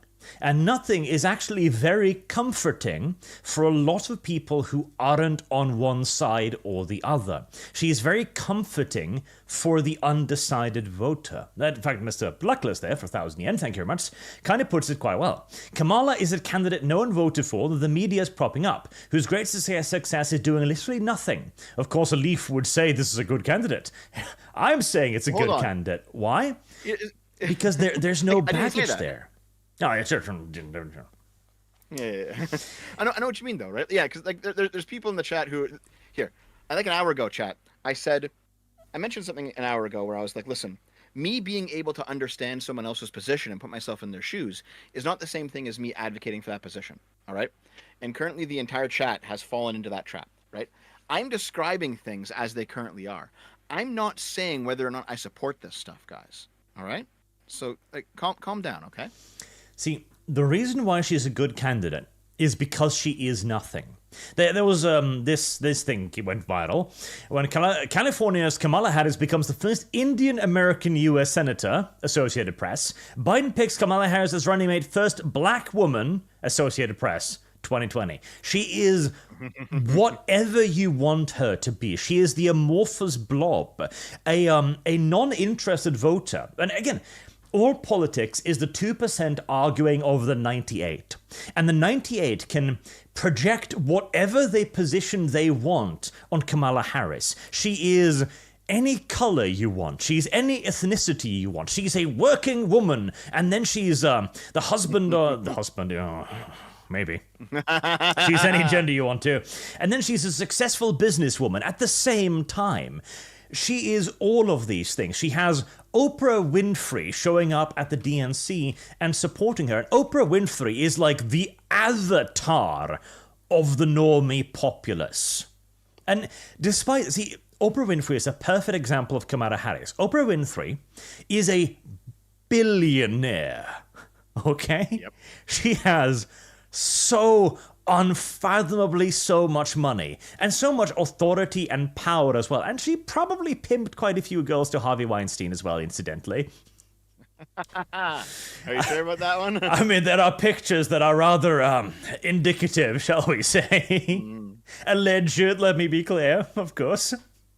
But she has the ability to show up and be like, hello, I'm a normal person. I'm one of you normal people. She's fucking the bane of politics, okay? The little Batman Dark Knight Bane. That's all Oprah Winfrey. She gets to go up I did there see. and be like, I'm the resistance, normal people just like you. We will not be oppressed by that evil billionaire Trump. Oh my God, she's ridiculous. Like Oprah's. I've seen actually. I saw a poll, and it was not from this cycle; it was the previous cycle. But basically, like Oprah was rated as incredibly popular if she ran for office in I think 2020. Mm-hmm. And I'm just sitting here thinking like, maybe the problem isn't even Trump. Maybe it's the fact that a lot of Americans are just so fucking stupid, they'll vote for a celebrity over a politician. Doesn't matter what side or stripe or policies they have. If it's a name they know from the TV, they'll vote for him. You know, like, that is actually the larger problem here. Because my entire point is, Kamala is not a candidate that would do well in a functioning democracy. In a functioning democracy, the entire point of it is for the populace to look at the policy positions of the candidates. One candidate goes, I think this is going to be the best thing for the nation. The other candidate says, no, I disagree. This is what I think is going to be the best for the nation. This is no longer what we have. Now we have an amorphous blob on one side whose most commonly held policy positions are slightly to the left of Mao Zedong, and Donald Trump on the other side, who is, as you say, the numbers are huge. My opposition numbers are small. Well, see, I honestly think that paradigm will end when Trump is gone. Whether he wins or loses in 2024, by 2028 he's done, right? If he wins, I don't think so. Because I do think I think so. I think so. I really do. Let me explain why. So, like, if Trump wins in 2024, then he's not running again.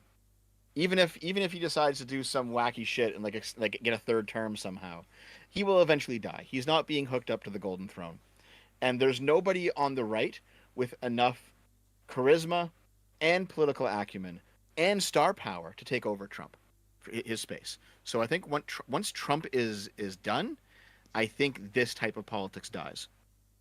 However, even if Trump loses in 2024, I can't see him running for a third time.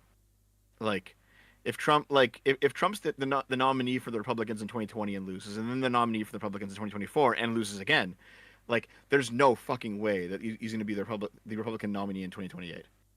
Like, he might try, but I think at that point people will just be fed up with the fact that he's lost twice in a row, you know? So I think either way, like, Trump-style politics is probably done by 2028, and there's no one on the right that can fill in. So I think there might actually be a return to at least, you know, the more slightly substantial politics of the 2000s and like early 2010s. Maybe. See, I don't think so, because I don't think that's politics anymore. The left was the one who introduced this, largely with Obama. Not completely, but Obama's core message, change. When you look back on it, the fuck was change? Like, change! What change? Change! Change! It became one of the first cultist slogans. And we've been moving in this direction of emotional truths, of these large, voluminous statements, like no person is illegal, etc., for quite some time. And the left has gained so much cultural momentum that it has been allowed to define reality, what is good. The left has largely been able to fully define that. What is good, what is bad. The right has been trying to catch up for the last, 10 plus years, attempting to redefine itself, because conservative is no longer a very good label, because a lot of people aren't really trying to conserve what came before. If anything, they're sort of trying to return. They're trying to resist what they view as a highly negative and damaging progressive wave sweeping over them, and they lack that truly positive alternative message because the left has been allowed to decide and determine what is good. If you on television now go, the left goes like, no person is illegal, these poor immigrants at the border are starving, we're putting them in cages. The correct answer is, yeah, we're going to keep putting them in fucking cages because 98% of them are human smugglers. Fuck them. But that is not a Yep. response that is acceptable. No, I mean I completely agree with you there. That's all seems to be true. Um, oh, there's something else here though that there's another part, there's another aspect of this conversation that was in my mind and now it slipped out of it. It's gone. Shit. It's Like a gone. fart Rip. in the wind. That's how it is sometimes. That's how it is. But no, I do know what you mean though. Is that like because Obama's hope and change thing, yes we can, etc. And I mean before that it was Bush with mission accomplished or whatever. Trump's Make America Great Again is a quintessential example of this too, where it's slogans and not anything of substance. However, like you do need some sort of sloganeering for a campaign, right? Like you can have a pamphlet full of ideas of things you want to implement, but you also need a slogan people can like chant during a rally, or they can march around. You know what I mean? It's slogans do not necessarily mean that the campaign has no substance underneath it. That is true as well. But it's taken over it completely now to the point where it has become just a popularity contest. And Chad mentioned as well, of course, popularity has always been a part of it, at the very least to some degree, right? And that is inescapable, because unfortunately, democracy is majoritively retard-based, unfortunately. And you will never be able to have that truly educated intellectual voter base that would be ideal for a democracy. The guy who has the time and energy and intelligence to look into every policy position and make a truly informed value judgment about it. Like, that's just not even going to happen, even for people who are deeply interested in the political stuff, like you and I, for example. We're not going to be able to look into the minutiae of the economic policies, for example, and go like, oh yes, this will work out well in 22 years' time, and so on. Yeah, I know what you mean. And so it becomes a lot of the sloganeering. But that is also why Kamala is such a dangerous character, because there's so little there to bite into. There's so little there to critique within the accepted framework. And she, on the other hand, gets other people to do her dirt for her. She gets Oprah to attack Trump, and nobody can attack Oprah because she's fucking Oprah. They get Mark Hamill to pop up and they're like, don't go to the orange side. He's the dark side, bruh. He's like evil or something. And this resonates with the normie populace far more so than people understand. Like, you don't need a character of... Like, Kamala Harris is the anti-Trump for how, like, big and bold and out there Trump is. Like, look at me, I'm Donald Trump. I'm going to give you energy and interest, and I'm going to be like, rah! Kamala just sits next to him, quiet as a mouse, and just points over him like, look at that guy, isn't he weird? Oh yeah, the weird thing that was happening for a little bit. Is that still a thing? It's kind of weird angle of attack. It's kind of fallen off, largely because the news was getting weird about it. So this was a particularly funny one. So the Telegraph, there was that weird rumor made up that J.D. Vance had sex with a couch, which came out of fucking nowhere. Okay. Completely made up. And then the Associated Press fact-checked it and was like, nah, bruh, he didn't fuck the couch. And then, a day later, they removed their own fact-check. So did he actually fuck the couch? No. Oh, okay. They just removed the... It's like, oh, hold on there. This seems to be the benefit of our political opponent. Let's take it down. Like, that's where we're at now. It's so purely tribalistic that whoever side has the least, like, public-facing candidate is actually kind of a benefit now. Yeah, I think a lot of this though comes down to social media, right? It comes down to siloing off into everyone's own little epistemic bubble, where like everyone has a completely different view of reality. They're not consuming the same news sources. They don't believe in the same world, frankly.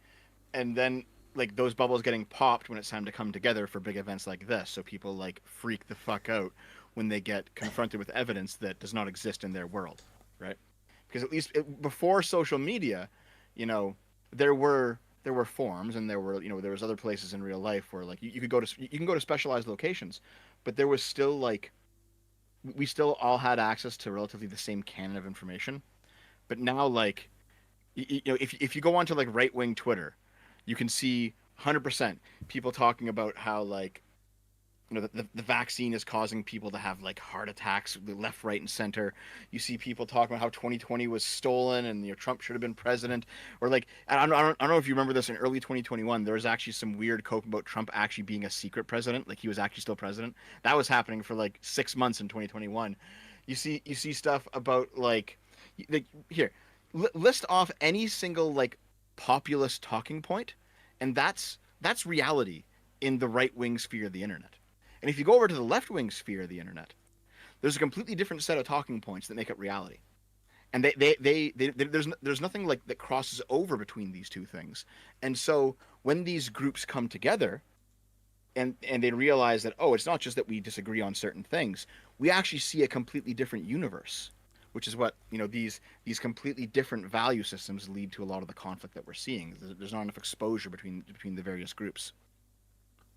See, that is a good way of putting it. You no longer have disagreements, you have fundamentally different worldviews. And we, of course, see this in the coverage as well. Like, the simple media coverage is the left wing, right? Harrison coverage, 84% positive. This being of the woman that the legacy media hated in the previous election. Trump coverage, 89% negative. And hey, you know what? That is an increase in positive coverage from previous pollings. So here's the thing, right? You can make an argument, and it would be a pretty solid argument, that a lot of Trump's negative coverage is justified because he's actually done a lot of negative things. Okay, fair enough. You cannot make the argument that Kamala Harris isn't at least to some degree positive. Yeah. You can't make the argument that Kamala Harris isn't being astroturfed, because the complete 180 on her when she went from VP to presidential pick has been quite extreme, right? Mm-hmm. And it's like, okay, I can accept the Trump side because Trump's done some pretty crazy shit. The Kamala Harris side, that does just seem like they're pushing her now. Which, by the way, the news shouldn't be pushing her, because the news is meant to report on things and not have a bias, but we're long past that point. Now, I know there's people who complain that like celebrities are promoting Kamala Harris. Well, you know what? Celebrities are individuals. They can choose whatever they want. If they want to support a candidate, they can. That's their business, right? I know people were complaining that, Kamala Harris is hiring actors for commercials. None of this is grassroots. Well, you know what? Everyone does that, including Trump's team. You hire an actor for a commercial, you put the commercial out there. That's just how it is. That's how politics has always been. People want to get paid for their time. If they're going to act in a commercial, you're going to pay them. Okay, completely normal. Like those arguments are ridiculous. But this one, where it shows that there's this much positive coverage, that has a bit more meat on the bone. Well, there was, I don't know if you saw this, but there was a leak from, I think, the Associated Press again, where they had a template ready to go. And the template was why Kamala Harris's VP pick is perfect. Before the VP pick was announced, they had already prepared the coverage. It was already ready. All they needed to do was insert name and then some Wikipedia facts, and they could go. Like, there is no such thing as neutrality in this election anymore when it comes to the interested parties. Yep. And which, by the way, is ridiculous, because the point of the purpose of the news media is not to push a candidate. It's to report neutrally on what's going on. Yes. And then make sure that people are informed so that people can make their own choices, right? So for example, if you had like a candidate that was a saint, and a candidate that broke tons of laws and had a whole bunch of lawsuits against him, you would expect coverage to be slanted against the candidate who's broken all the laws and towards the candidate who's actually a saint. You would expect that out of a neutral news media. The issue, though, is that they're just giving the positive coverage to every possible Democratic candidate. Yes, regardless of who it is. Yes. And that is what they're doing right now, of course. There's the two differing world views. And to be fair, the VP picks are sort of a big deal here because it's one of the few things we can actually lean a little bit into in this debate. Like JD Vance was probably a terrible fucking pick. I don't like the guy. He has too much fucking baggage. And he himself was like, Trump is America's Hitler. And now he's on side. Like, all that tells me is that he's a flip-flopping fucking sack of shit. That's all it tells me. He's had some base comments. He seems interesting on some things, like the childless cat lady's comments. He clearly understands, at least to a degree, what's going on culturally. Or at the very least, he's watched enough YouTube videos to get a general lowdown, right? I know a lot about him. Do you know the deep lore on JD Vance? I do not know. Okay, so he watches quite maybe not so much now, but definitely a few years ago. He watched like every single shoe on head video. Oh, I don't know how to binged feel about that. he binged all of them, and also he's personal friends with Mencius Moldbug. If you know who that is. I do know who that is, and Moldbug. I said since you recommended him so warmly, Dev, I looked into him a little bit. The man has points, but the man goes about delivering those points and these solutions in completely the wrong way. Yeah, yeah, and like Moldbug seems to be people's gateway into alternative right wing political philosophy. Right? I know. Back before Spoon fucking hated me, he at one point he recommended Moldbug to me, and I did actually go and read. He wrote a book called An Open Letter to Open-Minded Progressives. It's a 13-chapter book, and it's basically meant to take someone who is progressive normie, so someone who like has basic center-left progressive views, but doesn't think too hard about them, isn't really politically engaged, just like defaults to them, right? That kind of person. To take that person and turn them into a right-winger. And it's not necessarily a Republican right-winger, but someone who is like a monarchist, because Moldbug's a monarchist. So he writes this 13-page book. I sat down and read it, and I mean it was a pretty interesting read for sure. He definitely knows how to write. I didn't find myself all that convinced. It's one of those situations where you read his writing and you realize he has a lot of good points when it comes to critiquing the current system, and a lot of really terrible points when it comes to reforming the current system.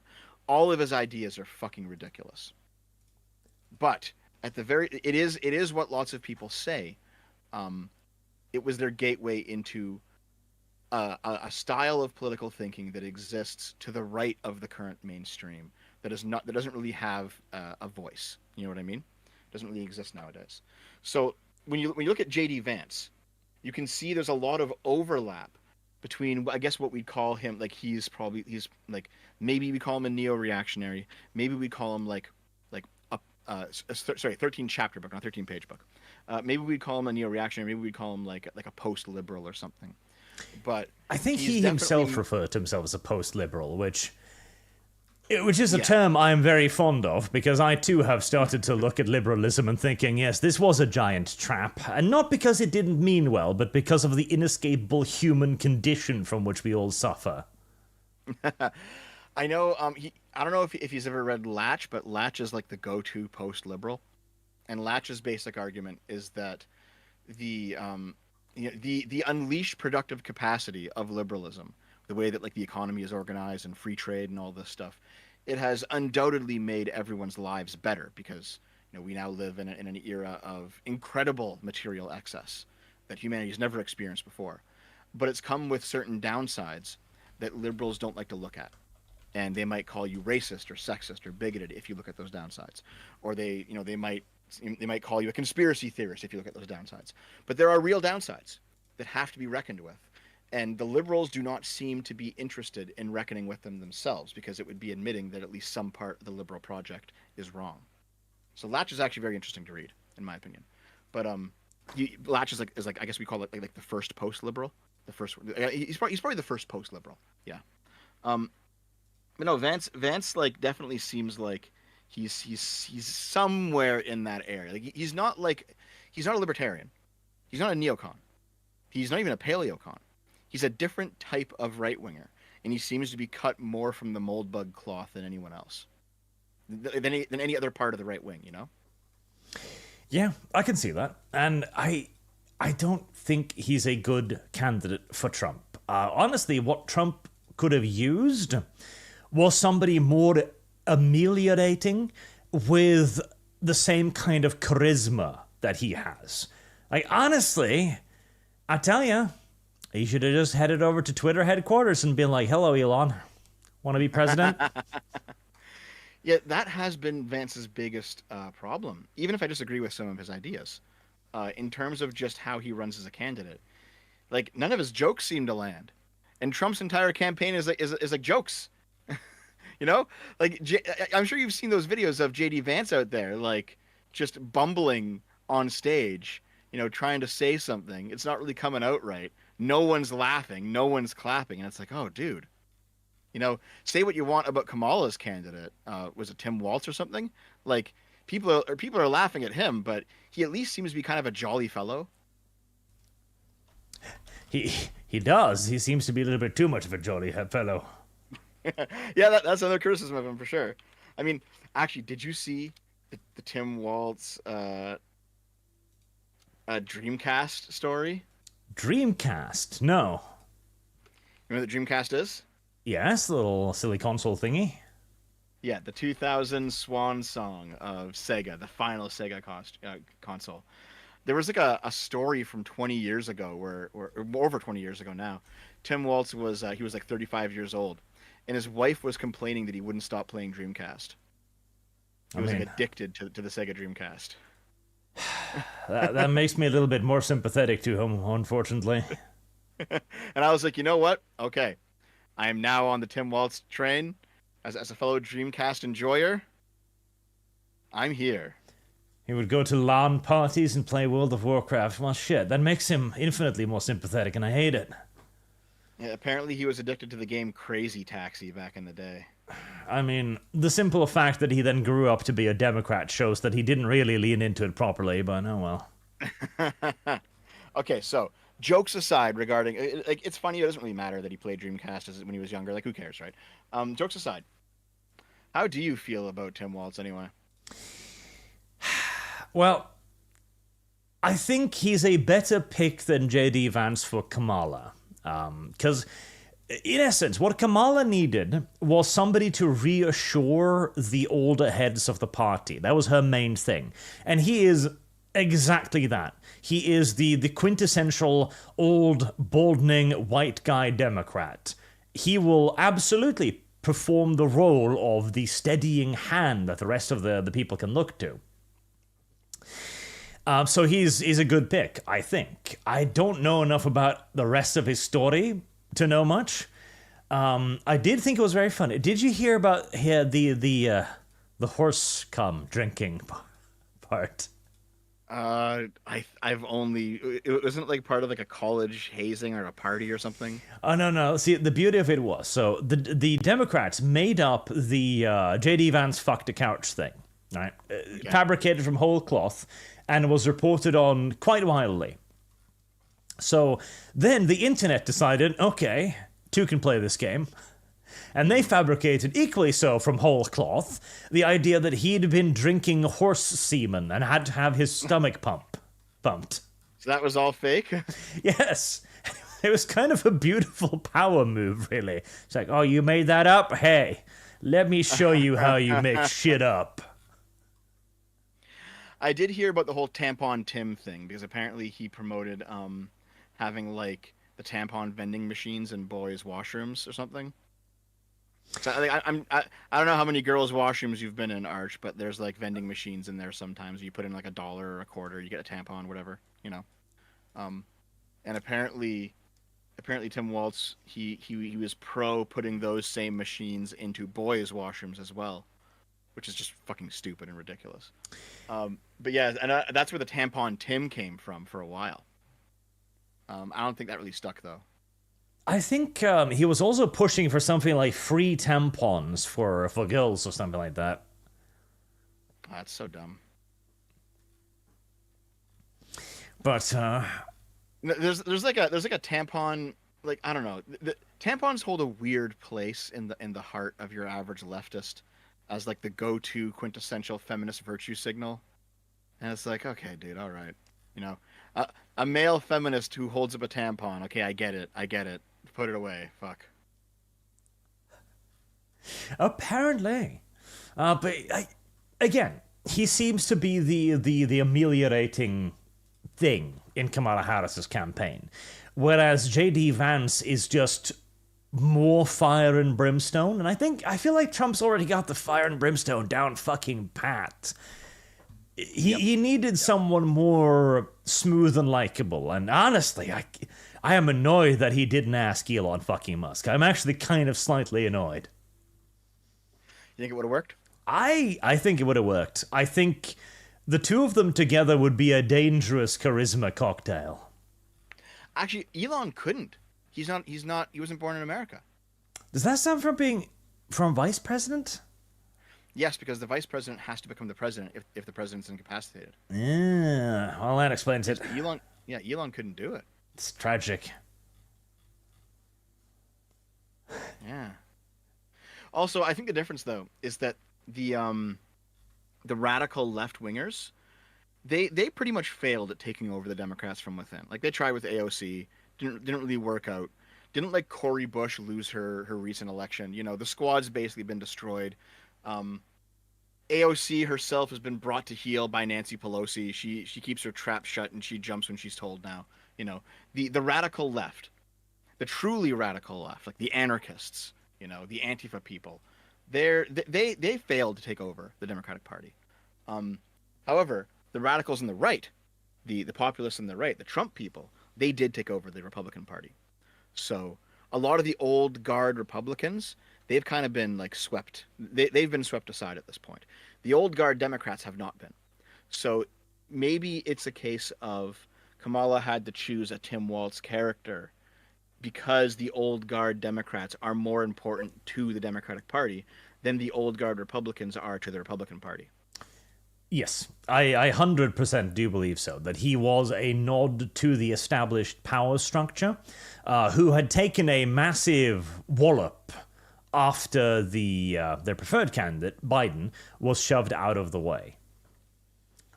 And it hasn't, as you say, it hasn't had the same shake-up as the Republican Party has, as Trump has needed to take over far more and has succeeded far more in taking over.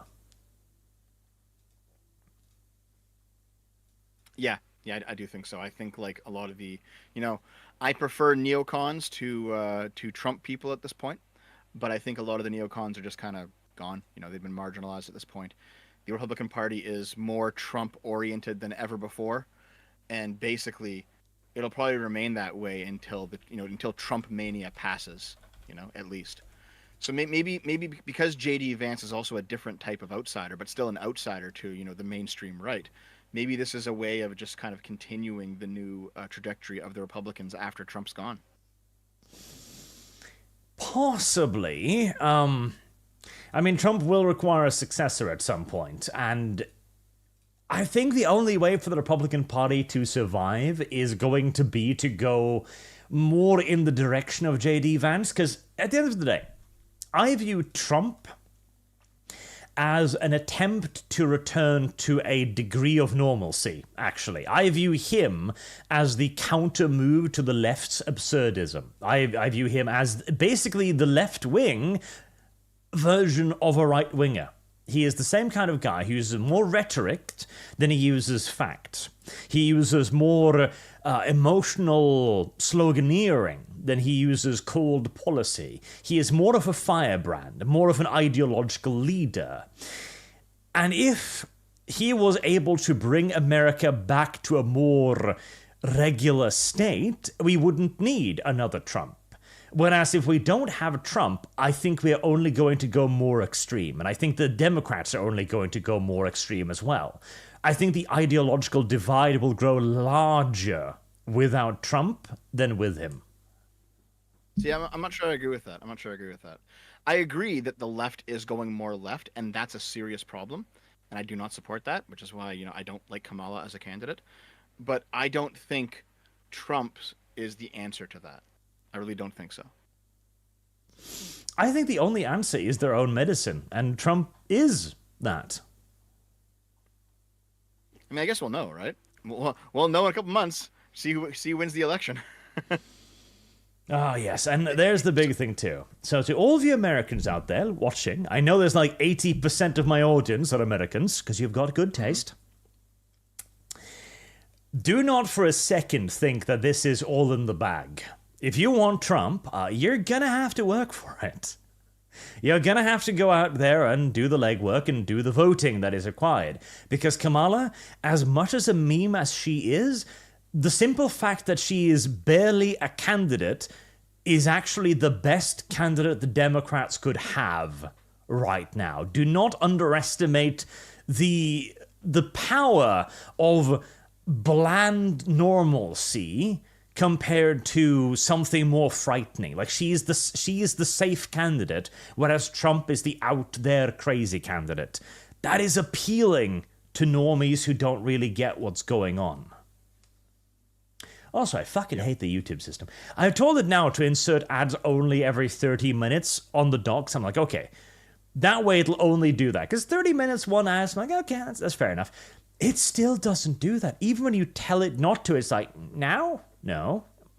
Now? No. I've had videos where I've had ads like every 2 minutes manually inserted by YouTube. I was like, motherfucker, why? Yep.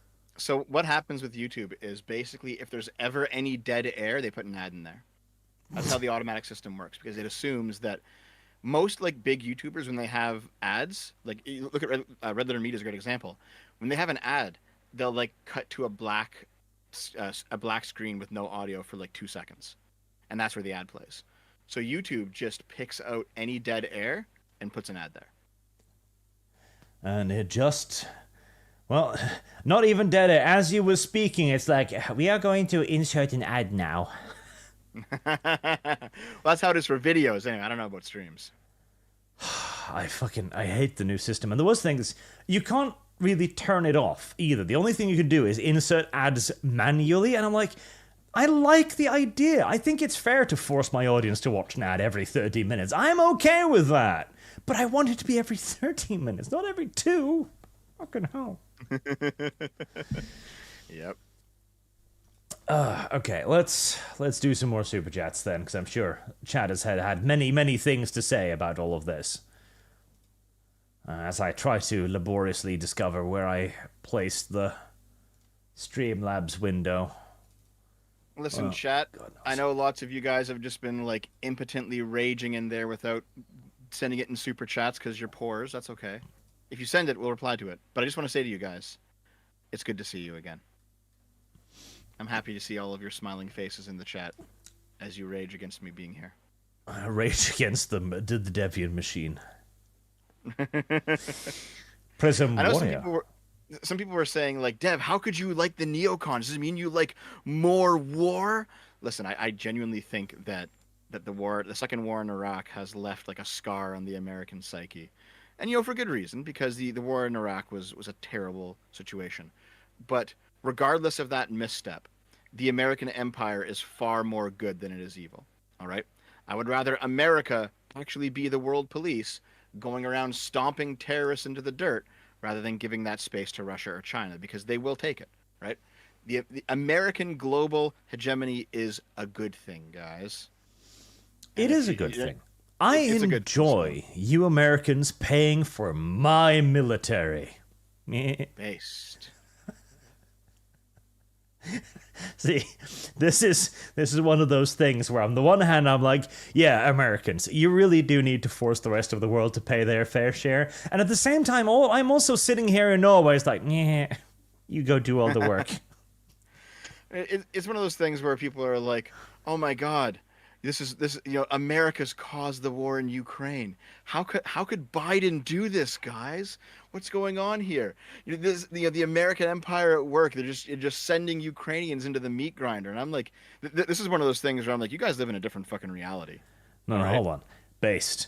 I am more than happy to feed the Ukrainians to the meat grinder to destroy the Russian military machine. This is a brilliant example of a proxy war done fucking right. Good God, In like 20 years' time, when it's safe to admit that this was what they wanted, somebody's going to look very clever. Here's the thing, right? People who are saying that like Russia is going to be the based savior of the West against the gays and trannies, like it's fucking ridiculous. Such coping nonsense. Stop listening to Jackson Hinkle. All right. No, supporting Ukraine is a good thing. Ukraine has its problems. Obviously, they need to be addressed. But if you made me choose between Ukraine or Russia, it'd be Ukraine all the way, baby. Not even fucking close. See, that's the deviant take, the weak centrist take. Meanwhile, the strong independent Archian take is America fought on the wrong side in the Second World War. Joking, YouTube, joking. Are you actually, though? I've seen a lot of memes on that now, like we defeated the wrong enemy, and in part. But the problem is the Americans couldn't have beaten the Soviets after the Second World War. There was the Operation Rainbow or something, which was the proposed American plan to like invade the Soviet Union and get rid of communism after they dealt with fascism. The Americans would have been fucking rolled. Like, it would have taken the Soviets 3 months at most to reach France. They would have been fucking annihilated. Not a chance. So I'm glad they didn't. Oh, fuck yeah. It wouldn't even have been a contest. The Soviets outnumbered them, not only in terms of manpower, in terms of tanks, in terms of artillery, in terms of air power. And the Americans were struggling against the Germans at their lowest ebb. The Red Army at its highest would have fucking rolled over them. It would have been a blip. Well, they could just nuke them. And that would have been their only real salvation. But remember, Dev, after they dropped those two on Japan, they didn't have any more left. They could have made a few, I think. It would have been fine. It would. But also, you know what? Here, if America did not support the Soviets while the Germans were invading, I think they would have stood a better chance because Russia would have been in far worse shape. Oh yeah, they would have. They should. If they had not helped them, they would have been in a much better position. Because okay, here's the thing, chatters. One, the next bomb was like I don't remember. I think it was like 6 months away.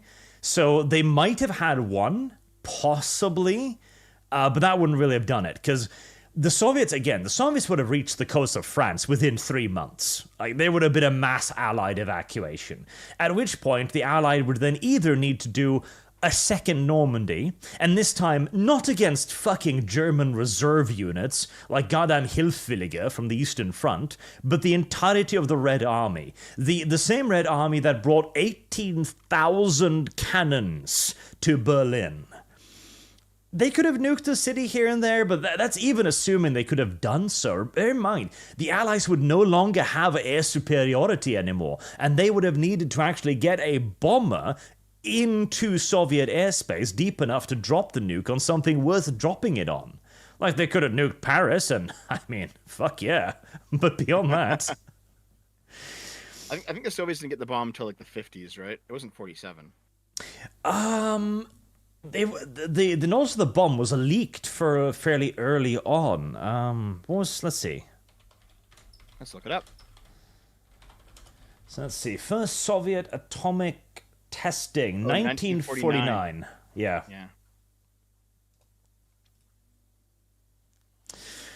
But this has been a slight historic deviation, chat. Like, I really want to do a theory crafting video on this scenario, because I think it would be interesting to do. And there's a lot of Allied cope there in the chat. Like, the Americans would be able to resist. The Americans would not be able to resist. The Americans would be absolutely violated. And the British with them. Not to mention the French. Like, free France. Oh. Imagine a Sherman, chat. Imagine the 75mm Sherman, who is looking at the Panzer IV like, you are my equal, and indeed my superior. And now they're running into fucking Joseph Stalin's 2s, T-34-85s, and ISU-152s. Can you imagine what an ISU-152 would do to a fucking Sherman? There'd barely be tracks left. Anywho, slight deviation aside. Prison Warrior 1 Says, Art, is that grand in dollars or Norwegian currency? Dev, now I'm confused. Did you or did you not move from Canada to another country? Art explained to Dev why lefse is superior to tortilla. Also, what happened to V? Yes, I don't know the answer to any of those questions. Dev did move to Yugoslavia. That is true. He's speaking to us from Yugoslavia right now. On the exact border point where the 5 old states border. Lefse is indeed superior to tortilla because you can have butter and like cinnamon and sugar on it and it tastes great. And V is dead. Rip. There you go. And that grand is in USD. I'll take Canadian, but you're not making me play Tribal Hunter for anything but a significant donation. God, that game made me actually feel bad. Tribal Hunter. I've never even heard of that. Oh, you should definitely look it up. It's a vor game where you vomit into other people's mouths. Oh my god. Okay. I guess I'm adding it to my fucking list. Immediately, Dev's like, pee-pee hard. Oh no, this is just going to be funny. It's going to be funny to stream it. Okay, you know what? You know what, Arch? You make fun of me for like liking Nintendo games, playing Zelda, playing Mario. You're playing this shit? No, I'm not. Not unless chat is willing to drop a serious fucking amount of money on it. That game made me feel physically ill as I watched the trailer of it. It's like, nope. Arch will not be made to vomit live on stream for less than, what, $3,000 was my price? There you go. Fucking Christ. Oh, no. Shannon Fox 2300. No one is entitled to a country. That is what exile is for. For we did it in the past, we can do it now. Where they get no, not my problem after that. I mean. Yeah, well, there's a problem with exile, though, because before you could exile people into the wilderness, but there isn't really a wilderness anymore. And the other country has to take in the person that you're sending to them, right? Like, you're going to exile an American up north to Canada. What if the Canadian government says no? It's one of those things, right? Where it's like exile doesn't really work in the modern era because there's no longer any like wild land to exile people to. Of course there is, Dev. Like, okay.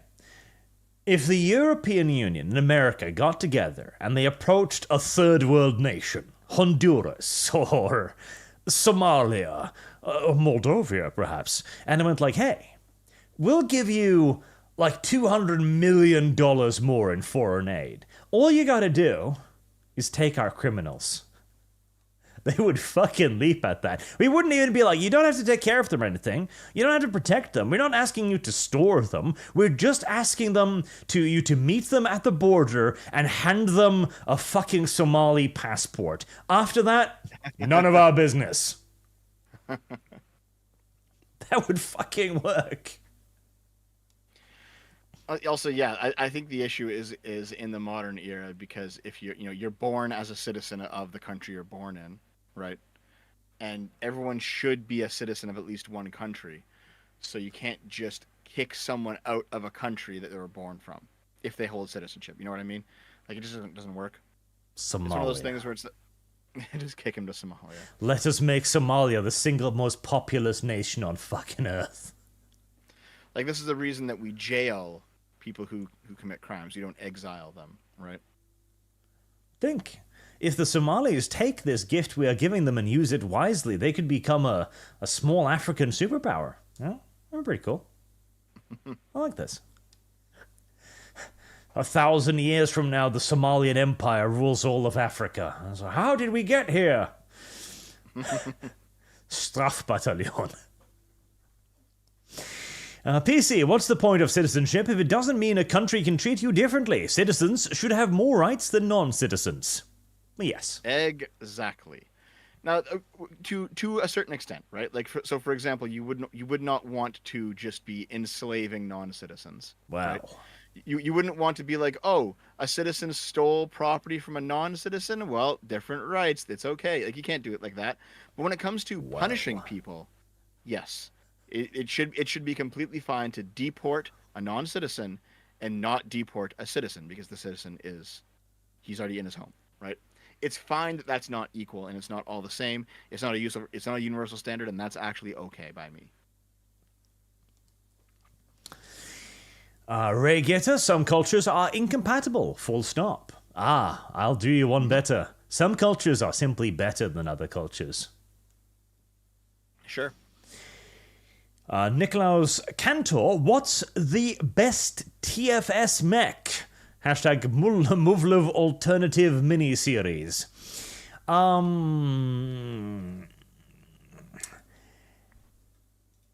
Like, I want to say, I don't remember the name of these anymore, but my favorite in that show was always Mitsurugi Meiya with the giant fucking sword. I love the idea of a mech sword, because you know it's not going to be sharp. It is literally just going to be an enormous steel stick that you hit creatures with, and I've always liked the idea of that.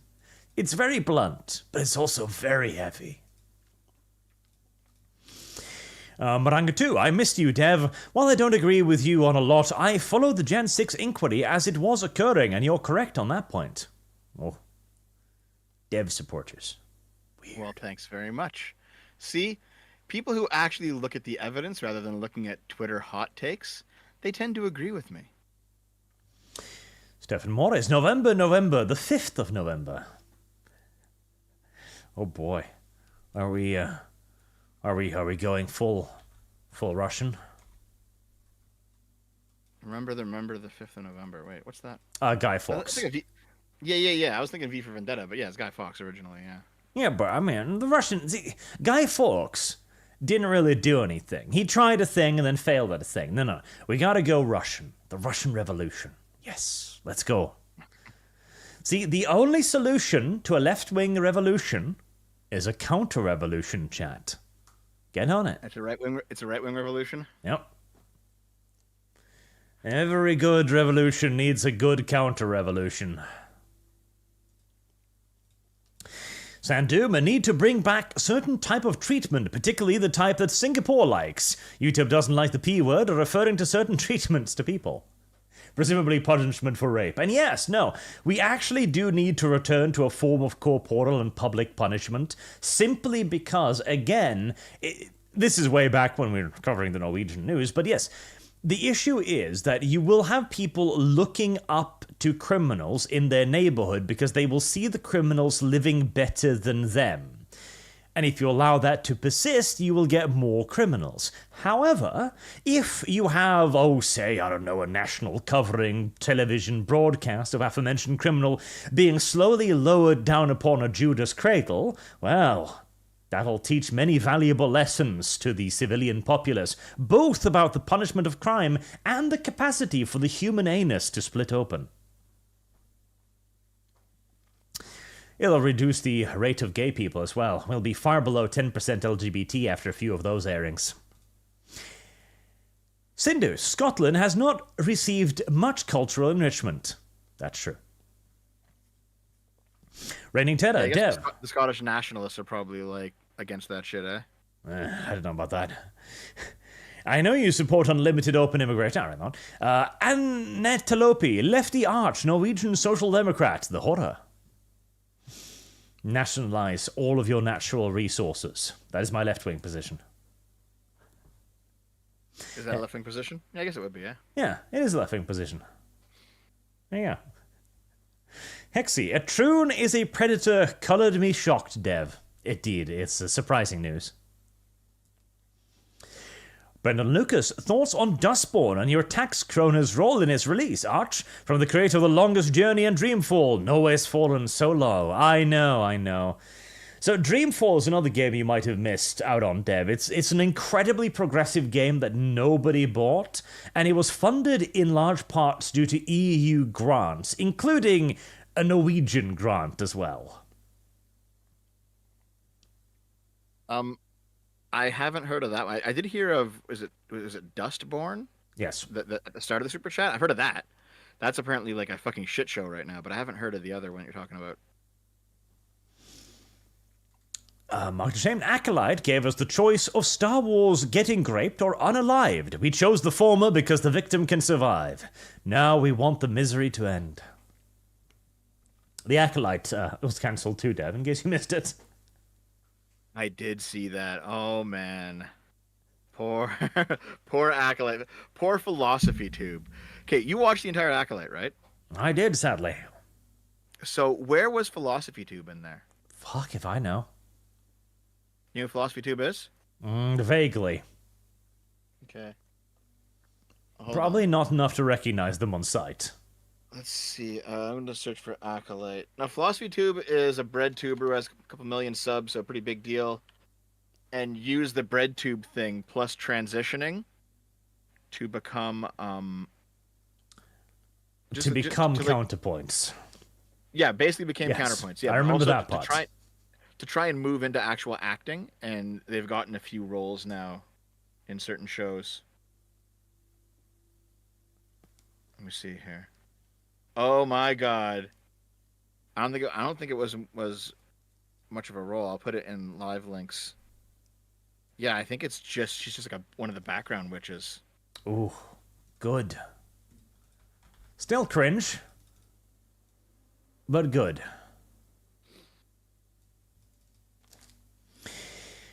Zero says, aha, Tribal Hunter is back on the menu, boys. Not unless one of you has a lot of disposable fucking income. Marksman of 117B, how much for Dustborn playthrough? Hashtag tortilla fish. I mean, that one looks cringe, but at least it would be funny, so I'll probably only put that at like $1,000. There you go. I've seen I watched Madame Savvy play it a bit. I'm sure you know who Madame Savvy is. Not a clue. Wait, really? Yeah. Madame Savvy's been on Side Scrollers a bunch, so I figured you guys would cross paths at some point. Okay. Madame Savvy. Oh yes, I do know this person, but beyond knowing their name, I don't know much. Yeah. Now she played some of it, and it was fucking ridiculous because the intro song of the game, or at least one of the early songs of the game, because it's like a musical game, is basically singing about how if you don't want politics in your media, you're a fascist. Of course. It's wild. Oh, Zero Fuck says you were on the Flashcast with her, Arch. Oh yeah, I think so. Man, you know what's funny? So I was looking through all my old DMs, right, just kind of clearing them out, and one of my viewers sent a message to me in 2021 and was like, "There's a guy named Yellow Flash who wants you to come on his show." And I said to him, I was like, "Okay, that sounds interesting. I have no idea who he is though." But then I lost the DM. And I didn't even like run into Flash for like another 3 years. I completely forgot who he was. I was like, oops. Yeah, that happens to me too, frequently. Yeah. I told him about it. I was like, I hope you don't mind that I didn't know who you were from 3 years ago, dude. The Wolf Marshal, hey large, here's $10 to shut Dev up. Also Witcher. Well, the ads will shut him up occasionally, I think. Gabriel Fenris, why not split the difference with Dev at least? Next time you stream with Dev, make it a stream about trucking. Ooh. April 1st, Well, listen, Dev. guys, Truck simulator stream, co-op. I keep saying this, guys, but just in case you haven't heard, the trucker video is coming. It's coming during the Canadian election season, so it can have maximum negative impact against Trudeau, because I do not like Trudeau and I would like him to lose the next election. So it will not be a positive view of Trudeau's government in that video, and I want it to come out when it will hit the hardest. It's a psyop, chat. He's actually going to release like a non-critique that ends up justifying Trudeau's actions. Well, actually, there was recent news that came out of that. I don't know if you heard, Arch, but basically one of the people that was charged with crimes for the trucker thing, basically it's not going to go through because the government's case is quite flimsy. Good.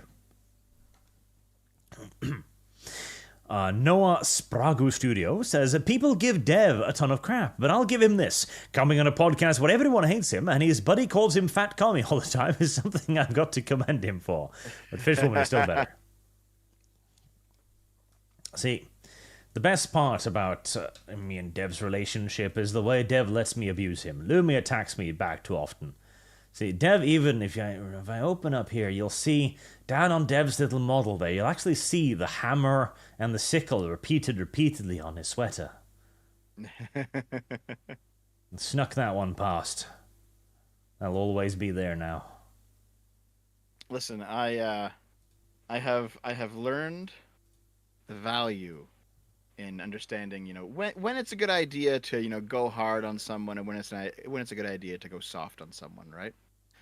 And I know, Arch, you said in private and in public, I think, that I might have gone a bit too soft on people, the past few years, and maybe got to stand up a bit more for myself, have a bit more of a backbone, not let myself get walked all over, even by people who call themselves my friends, don't let them walk all over me. Okay, fair enough. And then there are times when I probably go too hard, and I go too authoritarian, and I crack down on people too much for their stupidity. You learn how to have the proper balance, and I'm getting there. But I know for a while I was definitely on the too soft. It was the Dev too soft arc.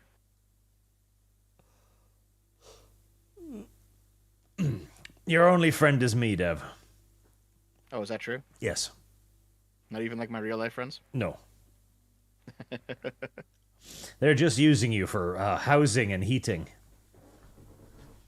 Only Arch can be trusted. Only Arch knows what is best for Dev. Sedikai throwing Dev under the bus would flip the bus. That's a fine defense mechanism. Hexy. Dev says centrist, cause communist isn't popular. No. Mark Deshamed, back to combat cousins. Cousin is gender neutral. Perfect Eldar. Well, brother is not. You know what that means in the future. For the Star Child. Disgusting. I do hope. At this point, I hope they make female Astartes. Because my channel got a massive bump after the female Custodes. Like, they make female Space Marines, I'm going to be at 500,000 before you can fucking blink. Oh, so Arch, one of the new people that I met here knows of you. Of course, everybody knows about me.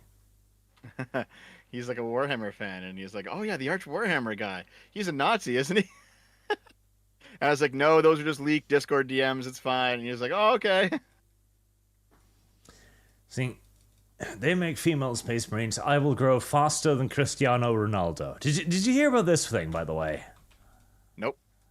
So Cristiano Ronaldo, big football star, of course, started a YouTube channel. He got 22 million subscribers in 2 days. Oh, that's fucking crazy, dude. Yes. I don't know how the fuck they got this, but they got the golden play button to him on the first day of his channel, so they knew this was gonna happen. Yeah, what? How? He earned 1 million subscribers within 90 minutes of starting his channel. Did he post any content to it? Fuck if I know. Let's see his YouTube channel here. He's at 41 million now. Yeah, he posted a couple of videos. Okay. 29 million views. Well, fuck, he can just quit playing football, I guess. So, do you think this is astroturfed, or do you think this is just the fact that he's a popular sports star, and so he gets a lot of subs automatically? It's partially astroturfed, as I guarantee you there was a marketing campaign around this, because people, like, 1 million people wouldn't even know that he had a YouTube channel if there wasn't a little bit of marketing around it, you know? Yeah. You know what? I actually recall the same thing happening with Jack Black's channel. Like, he kind of announced it somewhere else, and then, like, a bunch of subs started pouring in before he even posted a video. Yes, but on the other hand, he is also, like, one of the most famous fucking people on Earth. So, there's definitely a bit of a natural thing there as well. Yeah. There definitely is. And hey, that's good for him. He can retire now. He can stop playing football and be a YouTuber instead. So Dead Puppy, Command Modern Operations playthrough. I do need to do that, but That is not a game that lends itself well to streaming, because I have to actually concentrate and think about stuff and do things and complicated things. And the streams become very long and very little stuff actually happens. Nate J, U.S. immigration attorney, can deport because of committing certain crimes. Also, a limited way to reverse citizenship grant. Okay, so it does exist some ways to do it. Soon, Mr. Arch, sir, have you procreated? No, I have not. That is one thing we ever talked about before, like your romantic life. I know we never, like, usually, like, you hear everyone else and, like, in our extended group, like, talk about girlfriends and stuff, but you're always very quiet about that. You just keep it secret, or? Mostly secret, and also I am also really busy, and I am in Norway. You would not believe how progressive Norway is. There was even, see, I also have a history of this as well. See, way back in the day, I ran a damn near unironic PsyOps campaign, okay? Mm-hmm. Because there was this girl I really liked. Don't get canceled, Arch. PsyOps campaign, don't get canceled. And she was dating a guy who I knew for a fact was cheating on her, but I was like, okay, I can't reveal this because that would look really bad. So I ran a full-on gay ops to fucking leak this shit with the evidence and everything. And then, of course, like, the good friends, like, I'm really sorry, that guy was a douchebag, wasn't he? Hello, I'm a much better person. And that worked out really well, until I realized, well, one, on the good side, this girl was way out of my fucking league. Goddamn, hottest girl I have ever dated by a mile. But she also had a grand total of 2 brain cells. I swear to fucking God. Dumb as a bread. That was the woman who taught me that, yes, the saying that no matter how attractive a woman is, there's a man out there who's sick of her shit. Yes, probably. There you go. There's my dark ancient secret. That was like, oh God, that was a long fucking time ago. That was a very long time ago. Was it pre-YouTube or pre your channel, I guess? Oh yes, way before then. Way before then.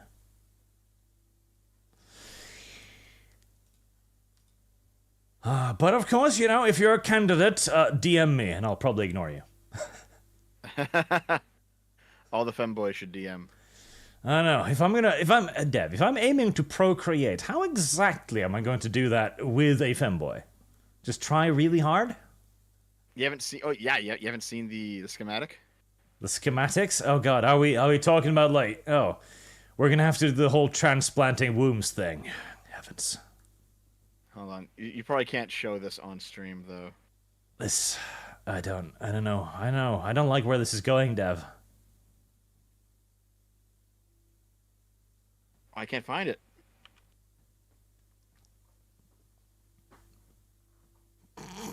Oh man, I know someone in chat knows what I'm talking about. There was like an X-ray of Astolfo pregnant, and it showed like Astolfo basically had a uterus attached to their asshole. Okay, well, yeah, that's like I said. We're gonna have to figure out how to do the artificial womb thing, I suppose. Sounds like a lot of fucking effort to go through, but, you know. I'm sure someone in chat's seen the memes.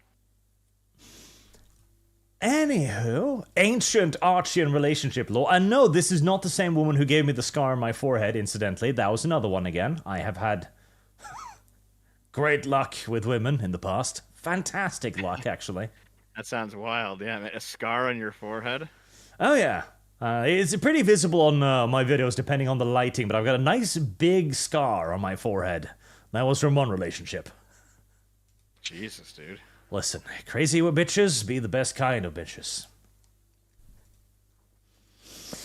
Marksman 100 in B. I thought your right-wing position was to integrate the Sami with the ocean arch. Did you forget? Send them where nature intended. Ocean is always right. The sea Sami. Doman, have Lumi play Command Modern Operations stream. That would be fucking funny. I guarantee you, unironically, she would not figure out how to get an aircraft off the fucking ground in that game. I promise you. She would just sit there for half an hour staring at the user interface and nothing would happen, which would be a little bit funny. Zedekiah, diet soda tastes like the liquid cancer it is. That's because it is liquid cancer. You shouldn't drink it. It's bad for your health. Mark to shame. Now, you're a single mom. Music video feminist hate. Now you're saying what? Oh, a music video. Now I get it, yeah. Sean King, I used to think I was pure Celtic from Britain. Then I found out Viking hand. Hand runs in the family. Any idea how that got there? Yes, we were visiting your people frequently in the, 800s or so. It's fine. We enriched you. The reason why the Brits are as large as they are is because of all of the Viking blood. Someone's saying that this is not actually episode 113. 113? You have it labeled as episode 113. Well, it's 113 now. Yeah, let me scroll back here real quick. Listen, it was so long since I'd done a non-special with a guest, I ran out. I don't fucking know. I don't know. It was 112 2 months ago. Yeah. And then you had Stuttering Craig on. Mm-hmm. That should have been 113 there. Yeah, but that was a special. Then you had is it Rennie Draws on? Oh, that's also a special. 114. No, I don't number the specials, Dev. It's hard. Then you had Rima Evanstar, who's I'm actually a fan of, who's actually quite cool. That should have been 16? Yeah, 14, that still 15, makes... So the 16. latest video that was numbered was 112, and this is 113. Do you see some kind of connection here? You don't remember the specials? No. Oh. Well, why not? Because. Oh, okay. Argument settled. Bill Skirner, 3124. I'm about 45 minutes behind, but I'm fine with there being a different standards of law for citizens and non-citizens. The nation's first duty is to protect the rights of her citizens, not guests. True. Mr. Luckless, whoever came up with these ideas for reality TV is a special kind of evil. The kind that likes to raise someone's hopes up just to dash them all away at the last moment. I know, it's beautiful. Fucking love it. Insane hippie sane. Teddy was running as a third party and cost Taft the election. Trump is not running as a third party. Trump is dead? I don't know. I'm confused. His argument is that the Teddy and Trump situation with the shooting is not the same. Because Teddy got shot and then lost, and Trump got shot, so there's no reason. But it's like, you know what? There's no reason to believe that Trump's going to win just because he got shot, though. Right? I know at the start of that conversation, Arch, you said that like the media swept it aside. It wasn't just the media. You know, the news cycle moved on. News moves fast now. It's not just the media's fault. It's also social media's fault, right? It's also our faults. Things just move faster now. You know, if Trump got shot, if Trump was running 15 years ago and got shot 15 years ago, it probably would stay in the news cycle longer because news cycles were longer back then. But nowadays, there's always something new going viral on Twitter. So I don't think it's a conspiracy that like, you know, Trump's shooting was being buried or something. I don't think that's happening at all. I think it's just that the news cycle moves fast nowadays. Possibly. Raining Terror, Dev's Kamala's first policy is price controls, and you're still brain bash enough to support her since you have TDS. Bad Dev. Nope. Communist Dev. I said I was not supporting Kamala. I think Kamala's too far left. Marksman 117B, Kamala is throwing concerts. You are both overthinking this. People are voting not on policy, but entertainment and team sports. It's like football. Kind of, yes. And it shouldn't be. It really shouldn't be. Nope, shouldn't be. Joseph Morelli, if not cackles, then no Biden war chest. Cackles? Cody Ockman. Cackles? What? Oh, here's one thing that's interesting, though. All right? It seems like, I looked into this a bit, it seems like Kamala getting Biden's big fat stack of money might actually not be kosher. Oh, that wouldn't surprise me. So there's every single person who runs for an office files some sort of paperwork with like a candidate tracker in the United States, and then they get a number, and that number follows them through all of their runs. Right, so there's a Kamala number, and that follows Kamala for all of the offices she's ever run for throughout the entirety of her life. And the issue is that Kamala stopped using her number and started using Biden's, and this has never happened before. And so Kamala can now use that number to claim that, hey, clearly Biden's giant stack of money should go to me for my candidacy, right? Because I'm using the same number as the previous one. And it's like, hold on, that's not how this works, because Kamala's previous filing number has been abandoned. And so it seems like there's some trickery happening. Now, it's not that big of a deal, because Kamala ended up getting like 4 times the amount of money from other DNC sources than was already in Biden's campaign's war chest. So it's not that big of a deal, but it still does seem to be some sort of shady, underhanded doings happening right now. And there you go, chat. You can thank Boog for the pregnant Astolfo on screen right now. Oh, did you find it? No, it's a safer version. Okay, I think there's a penis in it. Yes, there's no penis in this one. Well, all of you femboys who want to be pregnant, this is your opportunity. Become Astolfo. Mm-hmm. See, the only thing that is cool about Astolfo is that he has a lot of NTR dojin these days. That's the only thing I appreciate. Really? Yes. Who's getting NTR'd, though? The Master. Oh, really? Yes.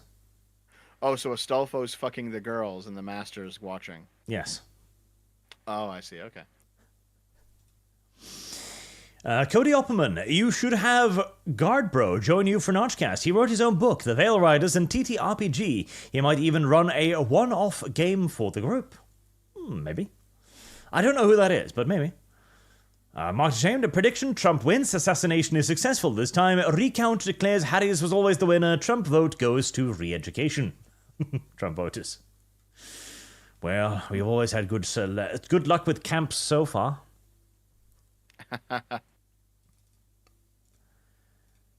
Here, chat. Reject Astolfo. Embrace Demon Waifu. Mr. Luckless, Kamala is a candidate no one voted for that the media's propping up, whose greatest success is doing literally nothing. Of course, a leaf would say this is a good candidate. Hold on, I never said she was a good candidate, though. That's kind of the point. Like, I know everyone's like, she stole their candidacy. This is actually a coup. That's fucking retarded. That's some stupid fucking cope-ass nonsense. However, like, if you don't like her, don't vote for her, right? She still has to be voted on in the end. It's called the general election. So, they're like, people are, I don't know. Arch, I know that you know this is true. And I know that only you and I are the only ones listening to this conversation who know that it's true. But everyone has become so partisan that they're willing to ignore all the bad parts of their side and completely hyperfixate on the bad parts of their opponent's side. And both sides are doing it right now. And it's fucking tiring to look at. But Dev, why not embrace this? Why is this not a good thing? Of course it's not a good thing. But it's like you said, it shouldn't be this way. But Dev, what if this is just how it is and now we're going to have to embrace it? This will be our politics from now on. No, I will not. Also, by the way, I'll pin the message there. New thumbnail artist as well. Okay, maybe I should remove. Oh my god. Okay, here, yeah. Mushi says it would be swell if the Dems followed their own basic process. Dev, the partisanship is so tiresome. Here's the thing: the Dems did follow their own basic process. That's the point, right? Is in this happens with the Republicans and with the Democrats, and also with the general. You when you vote on someone, you then cast electors, or they're called delegates in terms of the primary, but it's the same thing. It's a person who then is expected to vote in your interest, right? That's what happens. So you don't vote for Biden in the Democratic primary. You vote for a guy who says to you, I'm going to go vote for Biden on your behalf. So you vote for a delegate. Or in the general, you vote for an elector who then goes to who's then part of the electoral college, who then casts the actual votes that votes for the president in the general election, right? So once a candidate drops out, either of a primary or a general election, then what you have a situation where those electors or those delegates, they become freed up. And so now they can vote for whoever they like. right? So Biden dropped out. And so all of the delegates in the Democratic convention now had the opportunity to vote for whoever they wanted to vote for. And they voted for Kamala. Whoever they wanted to vote for. Yep. Hmm. And also, when it comes I can't believe I have to explain this because you guys should know this by now. Parties and inter-party elections are not the same thing as the general election, right? The Democrats could literally say, we're going to run the same guy for the next 40 years and not even have a vote on it. They can do that because it's a private party. They can do whatever the fuck they want. They can run whatever candidate they want to run. All right. The Republicans could say, we're just going to run Trump's sons now, and that's that, and not even have a primary. They can do that. The only rights people have is to vote in the general election. It's not to vote in the primaries. The parties can set up whatever primary process they want for choosing a candidate.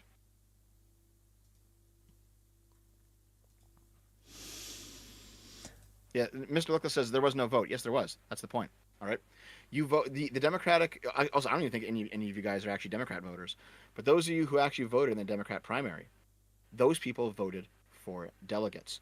Those delegates, acting in the people's name, now vote for whoever they want to vote for at the convention because Biden dropped out. So they're now free delegates, right? This happens all the time.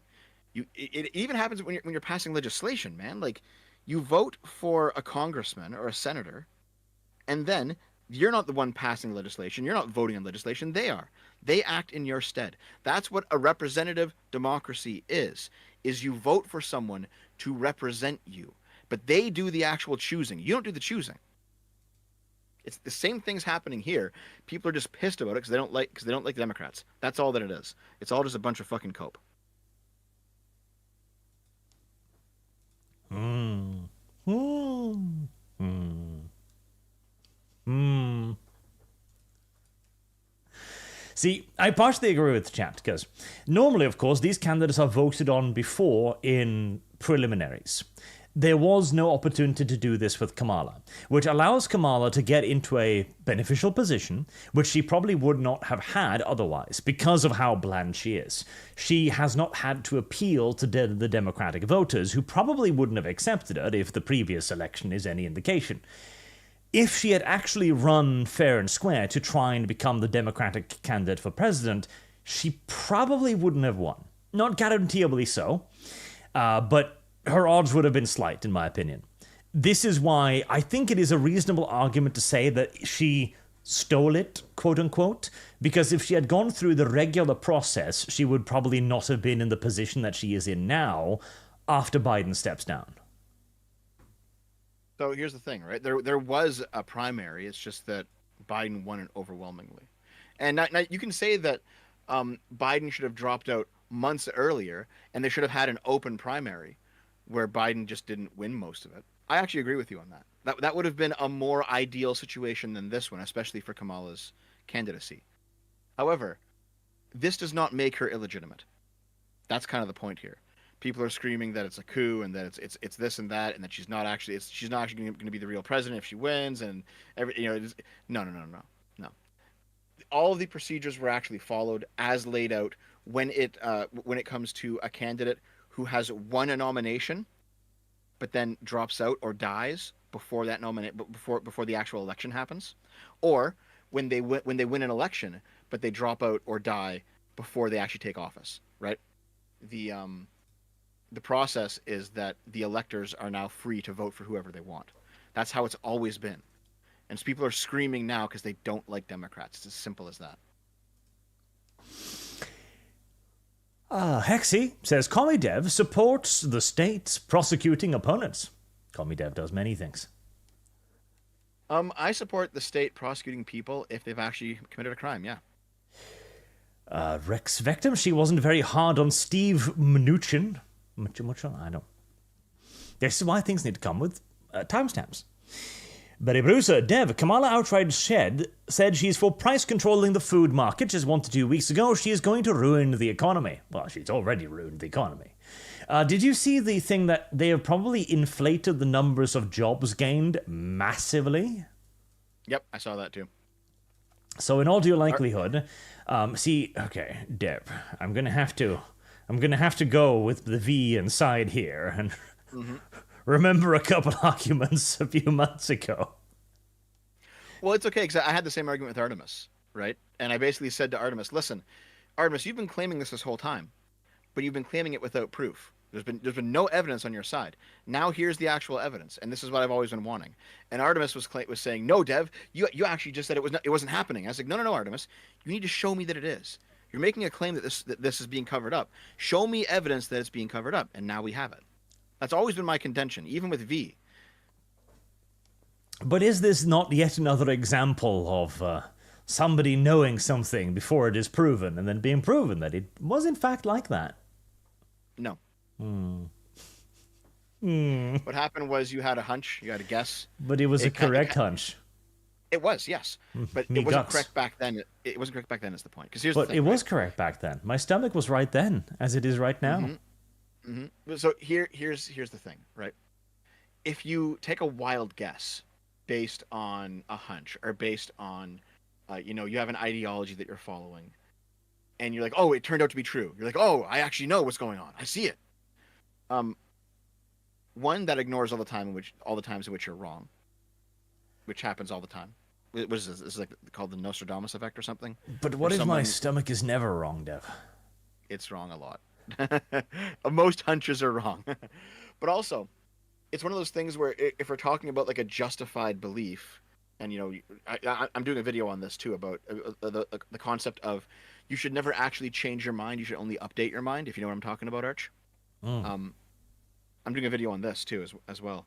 But basically, the idea is like there's certain reasons where it becomes certain situations where it becomes reasonable to update your beliefs on something, and in certain situations where it doesn't, right? So, for example, if you had a hunch, and it turned out that hunch was true, to then turn around and say, well, that's because the ideology that I'm using has some predictive power. That's not necessarily true, right? There's a whole bunch of other factors that could be at play. It could usually be a are. play. Yeah, and usually are. Yeah. As a slight hypothetical, then, imagine you are a caveman, Dev. A happy little caveman, living in a happy little caveman time. And a giant ball of fire rises on the horizon. Now, my stomach tells me that giant ball of fire is going to rise tomorrow. Yep. And it does. Yep. On the same day, yes, my stomach thinks that this giant ball of fire is going to keep rising for a very long time. And it keeps doing it. Was my stomach not correct? The first time? Yeah.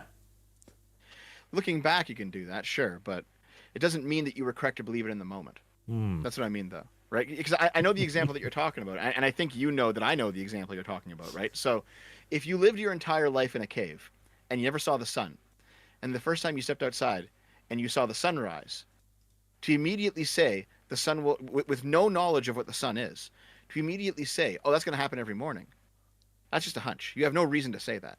There's no like justified belief there. It's only after living outside for a few days and you see the sunrise every day, you say, oh, okay, this is actually a pattern. I've now experienced a pattern that I've established through several days, and now I can predict the future, right? But to say it with one point of data does not make any sense, no. I think you're jealous of my stomach's ability to know things, Dev. It's one of those things where like I've been thinking a lot about this, right? Because very clearly, I think I've said this to you off show. Very clearly, I can sit down with people who are like more right wing than me, and we can commiserate on the status of video games, how all the women are being made to look like men. We can commiserate on the status of Star Wars. You know, how almost every Star Wars show and movie fucking sucks now when Star Wars was awesome back in the day, right? We can commiserate on a whole bunch of things. Me and a bunch of right-wingers. And that was definitely a big point of Gamergate. Like, I know that the lefties nowadays will never admit this, but Gamergate was an apolitical movement at the start. There was a lot of left-wingers in Gamergate. There was a lot of right-wingers in Gamergate. People just didn't want games to be shitted up by feminists. That's all it was, right? However, because I can sit here and admit that, woke people, we called them SJWs back in the day, but they're woke people now. Woke people have ruined Star Wars and ruined movies and ruined TV shows and ruined video games and ruined comics. That means that I'm somehow politically right wing, or I'm somehow pro Trump. There's a belief there that those two things are connected. And I think that's why I attracted people who are way more right wing than me into my audience initially. It's because they believed that, because I didn't like the fact that feminists ruined video games, that I was somehow on the side of Trump or on the side of the right when I'm not.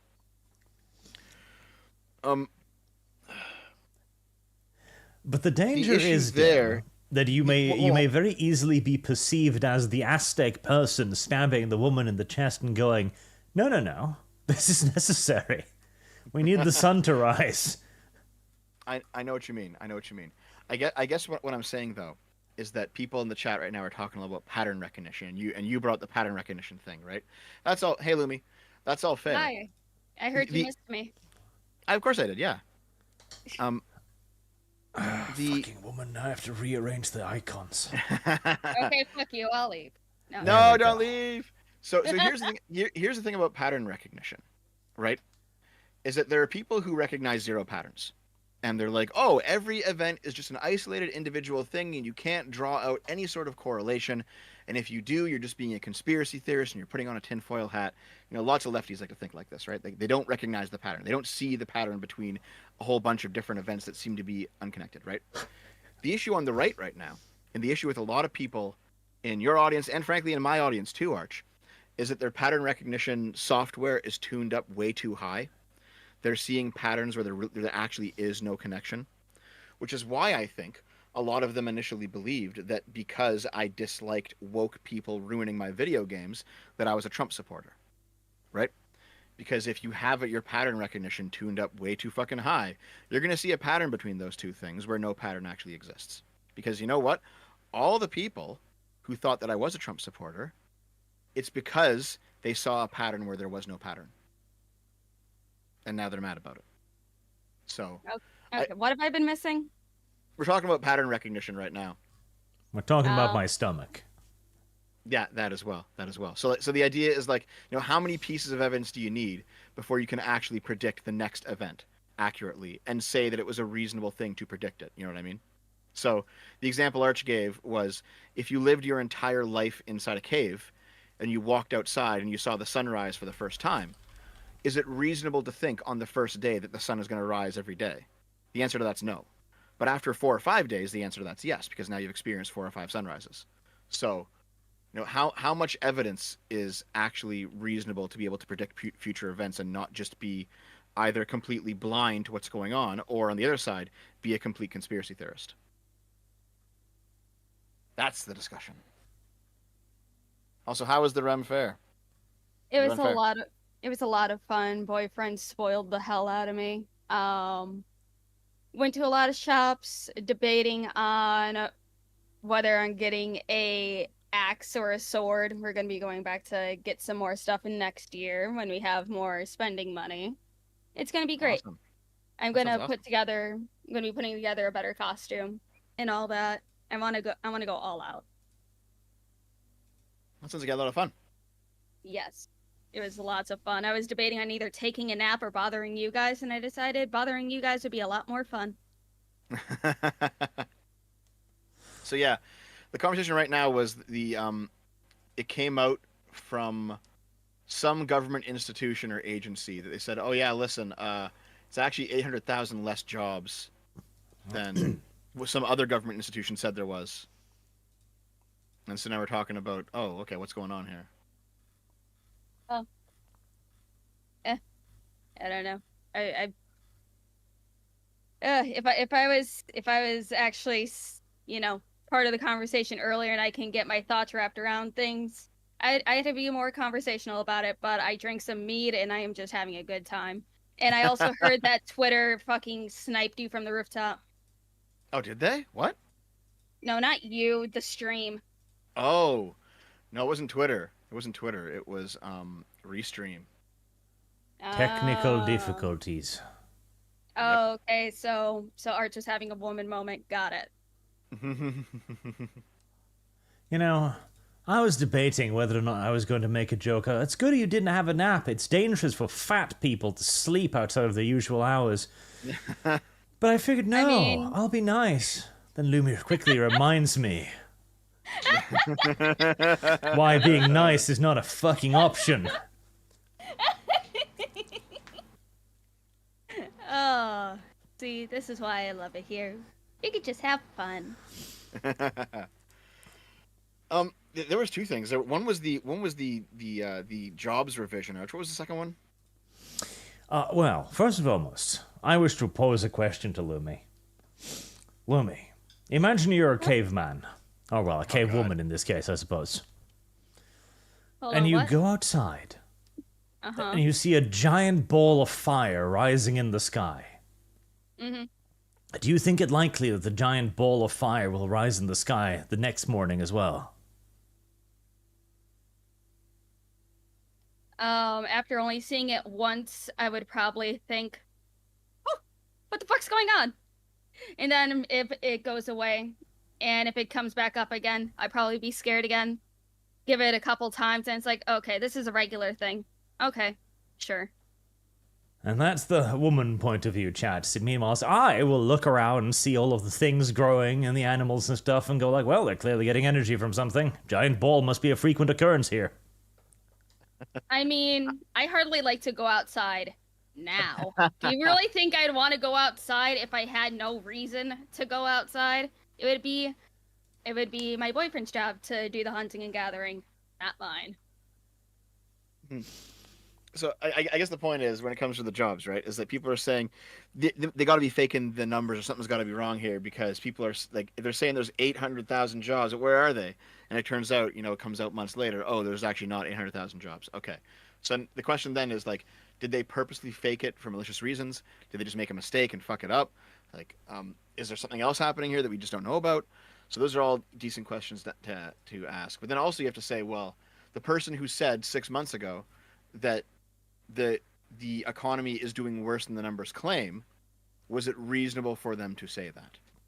And that's a complicated conversation, because people say unreasonable things all the time. They make unreasonable leaps of logic 24/7, right? I mean, I still remember right-wingers claiming that lockdowns will be happening for the rest of our lives because of COVID, and that the Vax Pass will be a permanent thing, and we'll all be chipped, and we'll be scanning ourselves just to go outside. None of that shit happened. It all got rolled back. No one ever remembers when the conspiracy theory ends up being proven wrong. They only remember when it ends up being proven right. So this is why I don't put much stock in the people who said that the numbers were fake 6 months ago, Arch. If you really think about it, everything is fake and bullshit. Maybe everything. So. I mean, it's like, I don't have enough money to be like, yes, I'm just going to live in the life of fucking luxury. No, I have to fucking think. I have to fucking work a full-time job, and then basically turning streaming into another full-time job just to have a little more, money to just spend on nice things and not just bills eating everything up, especially during the summer, because my goddamn electric bill is twice as much as it usually is. You blasting that AC? Yes. The apartment that I'm in fucking sucks when it comes to, keeping it cool once I have the AC running. No, I have to keep this bitch on all the time, and then it just gets too warm, and then I want to die. In the wintertime, my energy bill is like $40. And in the summer this year, it's been like $200. So no, that's 4 times more. 4 times! Jesus! I hate it here. But it's like, it's better than Texas. It's better than Texas! Yeah. I mean, that's true. In Texas, you end up losing your power grid the minute they have any snow. And, I prefer the snow. Actually, Lumi, not to be mean to you for no reason, I have a reason. Uh-huh. But 200 is 5 times 40. Shut the fuck up, Arch. Nope, refuse. I'm not good at math. I am not good Yes. at math. I will say this. I am not good at math. I barely skirted by passing math in high school. It's like English and like literature and everything. I passed that with flying fucking colors. Math, no. I still count on my fingers. Hell, I still can't tell my left from my right sometimes. I hold up my hands and say, which fingers form the L? Lumi had a good day. Now it is time to bully Lumi to make sure her karma remains even. I had too much of a good day. There's no you ruining it for me. I'm in too much of a good mood today. Do you have your moods ruined commonly by this show? No, not by the show, just by Arch. What were we doing today? Okay. Okay, so we were I'm talking kidding, about... I'm kidding. You're reading super chats. Dev claimed that I needed to impregnate a man, a boy specifically, so we're A heading... femboy specifically. We're heading in the wrong direction as well. And his solution for this was to surgically implant the boy with a uterus. I didn't say that. Implied, heavily implied. No, listen, all right? Feminine males just grow uteruses. It's natural, okay? How about That's the Liz problem. Day more ruined? Listen, that's the real problem with microplastics, all right? With the testosterone lowering, they're going to grow a uterus. What the fuck? If you don't hit the gym, guys, you'll turn into a woman. That's how it is.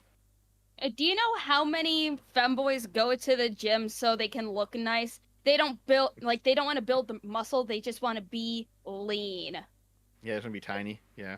But femboys go to the gym more often than regular dudes, to be fucking honest. Well, that was not the backup I was hoping for.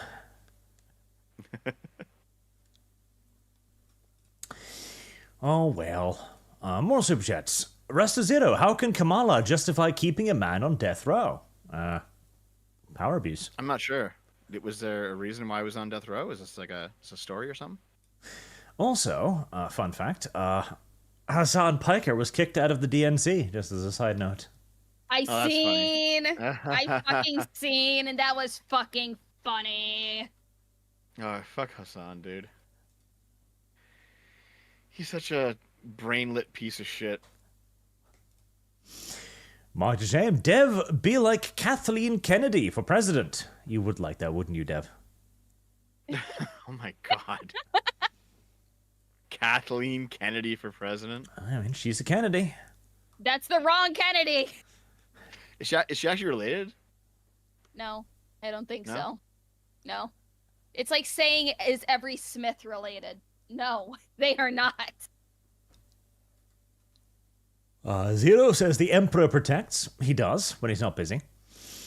Marksman of 117B. Finally, Dev says the truth. Look to my previous super chat. The issue is the American voter base. There is a reason America had lower voter turnout. The average American is brain damaged. This is why the democracy doesn't work. Kind of.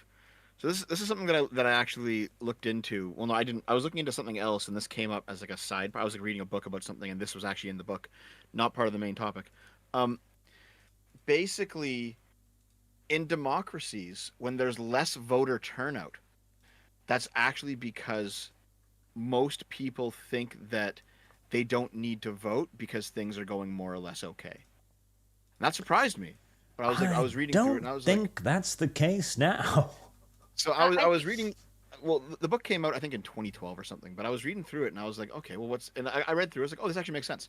The idea basically is, if you have tons of people voting, like 90% of your population voting, that means that everyone's politically engaged, everyone thinks that things need to be changed, and it's kind of it's kind of like a heated up situation. But if people aren't voting, it's because most people don't care about politics. And most people, if things are going, well enough that they don't need to worry about the government, they can just live their own life, they're not going to engage with the government. They're just not going to vote. So most people who don't vote, if they start voting, it's because society is going downhill. So the idea of having less people voting is actually a sign that your society is doing better. which is kind of strange, but it makes sense when you think about it. It makes sense in one scenario, not in this scenario. Yeah, things might be different from 2012. That's true. I definitely do believe it is. Much ashamed, Dev, there are no moderates, only bystanders. Yes, yes. I mean, that's fine.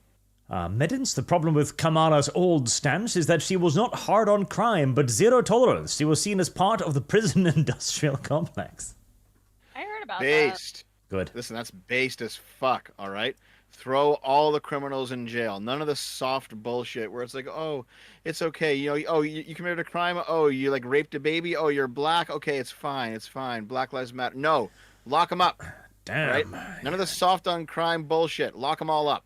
Dev immediately went for the skin color there. Sweep the fucking streets, all right? All blacks go to prison. Dev, 2024. Unleash the police onto the homeless camps of America and clear them out, all right? I mean, you just gotta get Xi Jinping to come back, and they'll grind them up into hamburger patties. Fucking hell. But yeah, man, like, listen, I will take 100% a tough on crime candidate. If you go out there and you promise to, like, arm up the riot squad and unleash them into the homeless camps, done, all right? Clear out every single heroin addict, all right? Lock them up. That's enough of this bullshit.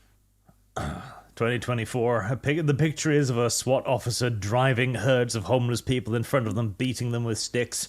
As they look back, what is our crime? Being poor.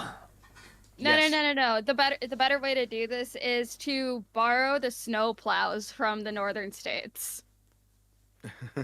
Just start driving. Don't plow stop. them up. Just plow them up. Heat says Trump is the emperor of mankind. The Adeptus Mechanicus Elon won't let him die. Dev is wrong, as usual. I hope so. Gone to Dim's been a member for 6 months. I'll actually kind of miss the chew toy, but I'm very, very sure they'll pass quickly. And Subject Noble, also a member for 6 months. You know, Theo Von, he's a pretty popular comedian. He did an interview with Trump and Bernie within the same week. I do not know him, no.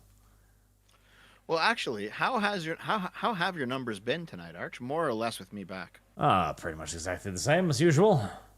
You know, I had a feeling that would be the case. I think most people who say, like, bring Dev back or we hate Dev, I think those people are just, like, the vocal minorities, you know? I think the ones that have been asking for you back are the ones that come by after stream. I see the comments. I look through the comments because I like to ego search a little bit. If anything, the problem here is that Lumi arrived and our numbers haven't been going back up again. Dun, dun, dun. Well, Lumi needs to work harder. Well, I mean, they always let drop me use my live 2D model. Figure out how I can do that, and they'll see me moving. They'll see my cute ass model. Just start jiggling around. Just a little bit. My fins move when I move my eyebrows. No, Lumi, we're too far gone for that. We're gonna have to set up the feet cam. Ew, Oh. no. We can do fins. I'm going fishing tomorrow, so I can get some fish pics. Fish pics. Fish pics. That reminds me, one of the first pieces of pornography I ever found online was a woman shoving a fish up her vagina.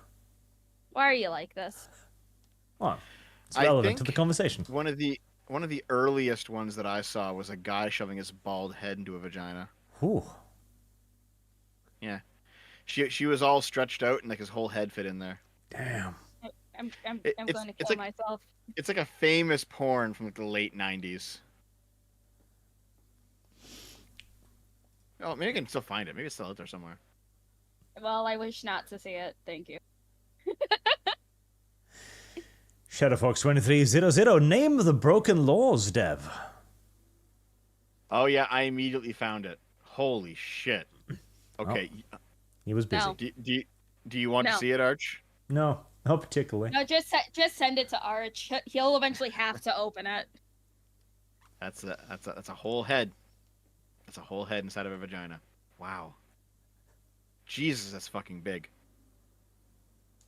So, Okay. what laws did Trump violate, Dev?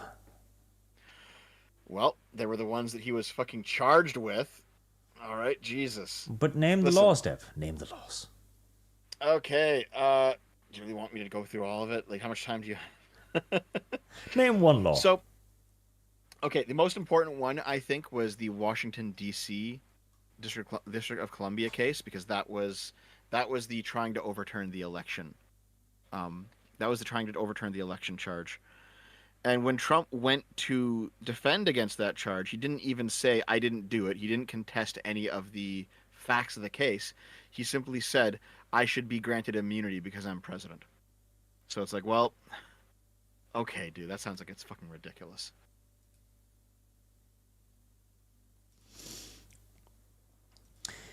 Marksman 117B, media bias. CNN wouldn't do that to RFK, Junior Devlai. Junior Devlai. What? I don't know. And Dev, What did is he do to Tim RFK? Walt's horse story true? Walsh may be right. I have no idea. Wait, no, we talked about it. It wasn't true. It was made up. Core Well. story, yeah. I don't know about that. I think it was made up in retaliation to Walt saying that JD Vance fucked a couch or something like that. Yeah, yeah.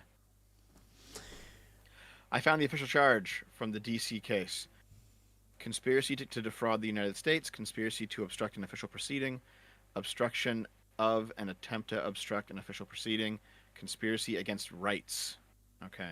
Those are the 4 things Trump was charged with in the Washington D.C. case. And no, it's not TDS to have read these things, right? TDS is an irrational hatred of Trump. There's nothing irrational about this. Weird says Angry Cops breaks down the stolen valor. I'm presuming Angry Cops is a YouTuber or something. Yeah. The Stolen Valor case with Tim Waltz, I've heard that that's mostly bullshit. What did you guys hear about it? Nothing. What about Tim Walz? Okay, so there's people on Twitter who have been saying that he has a Stolen Valor thing because he talks about his time in the military, Tim Waltz. It's like, oh, you're Stolen Valor. You never actually served. And it turns out that he has. Like, it just wasn't true. From what I could understand about Tim Walz and his whole military thing is that he was part of the military. He did get whatever, but he left before he was ever deployed anywhere. He got the rank, but he never actually went out on deployment. Let's see. It should be very easy to figure out. But even then, like, even if you like get a rank and you only serve, domestically, that's still being part of the military. Well, yeah, it's like no one's saying that he never served in the military. He's just never been out on deployment. He'll say that he did this or that. I'll have to go back and find the clips and everything because it's been a couple weeks since I looked at this. But he's more so saying that he did more than what he actually did in the military, which is why JD Vance kind of calls him out on it because he actually did go out and fight and all that. I don't know. I'll get you some videos and stuff, Dev, and send them over. Yeah, I'm definitely interested in seeing that. Just real quick, he served for 24 years. He was posted in Arkansas, Texas, up in the Arctic Circle. He was posted in Minnesota. He was posted in Italy. He was trained in heavy artillery. He mainly worked in disaster response. Okay. I mean, that's still an honorable career in the military. I think it was more so of him, like, I don't know if it was him lying about going to Afghanistan, but he left right before he was supposed to be deployed out there. Okay. I don't know. It's a whole thing. I'll send you some stuff on it, and we could yap about it next week or something. Sure. Oh, okay. No, he was part of like logistics for it. He wasn't actually Walt in did Afghanistan. Katrina. Yeah, Walt did help with Hurricane Katrina. Yeah, he wasn't in Afghanistan, but he was part of logistics for Afghanistan. He was deployed in Italy for that. Okay. Yeah, I don't see the issue. I guess I have to see. I have to see what he said, right? If he actually like played up his service more than he said. But like, if someone says, you know, I was involved in Afghanistan, and it turns out he was in Italy doing some sort of management for like supplies or something, I mean, that's still being involved. It's just not being on the ground. Yeah, no, it like again. Well, I'll Yep. get No, I'll get shit once I am not a little bit drunk. tipsy. Sounds Yeah. good. Yeah, Artemis here with $5. Dev did no research into allegations, but says they're bullshit. I never said they were bullshit. I just said I have to look into it some more. I just said that. Dev's gut What are- feeling. Dev's tum what are tum these- told him something. What are these Artemis lies being spread around? I didn't say they're bullshit. I said I need to look into them more. Nightmare. Harris's only talent is sucking CO key. Oh, I don't know what that means. YouTube doesn't either, which is why YouTube decided not to let it go through. Repeal the 19th. That's true. Weird JD knows tech. Elon too in bed with China. Yeah, a little bit of China, good. Stream troll Mike. I think the rad left technically failed to take the Dems over, but that influence on the Dems has had lasting damage on the Democrats. Hexy, Dev supports the war in Iraq. Neocon, maximum TDS. Dev, how could you? That's retarded. No. Listen, just because I think the American empire is based does not mean I think that Iraq was a good action. Everything else that America does is pretty good, though. America's great, man. Nightmare, Dev actually wanted Big Mike's massive meat rocket, both as president and in his booty.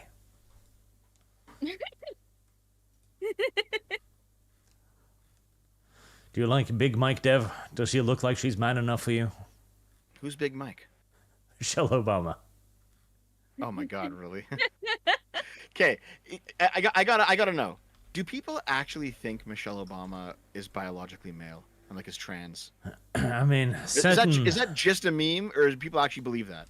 I've never real actually believers? heard that meme. I've never actually I've heard it. that. Huh. I've heard it from tons of fucking people, and I'm like, it's obviously a joke, right? Like, there's not anyone out there who seriously believes that bullshit. I don't No, know the things that she's done is too stupid for a man. It's perfectly woman of her. So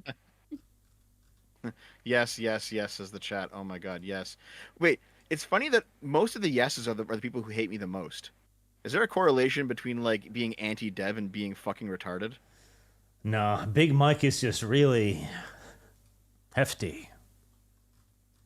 She's the strong woman we need, Dev. Oh. It's also part of the joke is that she's taller than Obama, basically. Oh, okay, So, yeah. Big Mike. The big Obama. Rather than the small Obama. Yeah, Artemis is $5. Didn't Dev literally say they were pretty much bullshit? No, I asked if they were pretty much bullshit. I'm pretty sure what I said was, I've heard those are pretty much bullshit. As in an invitation to continue to talk about it. Wrath, Arch, and Dev, what are your thoughts on Tim Waltz's stolen Valor baggage? Also, Arch, if you're looking to play Fire Emblem, look at 7 or 8, Witcher. Ooh. I don't know enough about it. Are you actually looking to play Fire Emblem? No. You should. They're good games. Are they? 7 or 8? Really? What, really, guys? Hold on.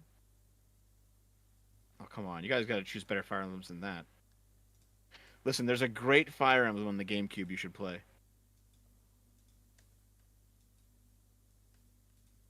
Let me try to figure out which one it was. Not console peasant, Dev. You can emulate GameCube at this point. It's fine. Jackson Kai, Biden picked Kamala because he thought she could never usurp him and make progressives happy. Kamala did the opposite with Waltz. Bold strategy, Cotton.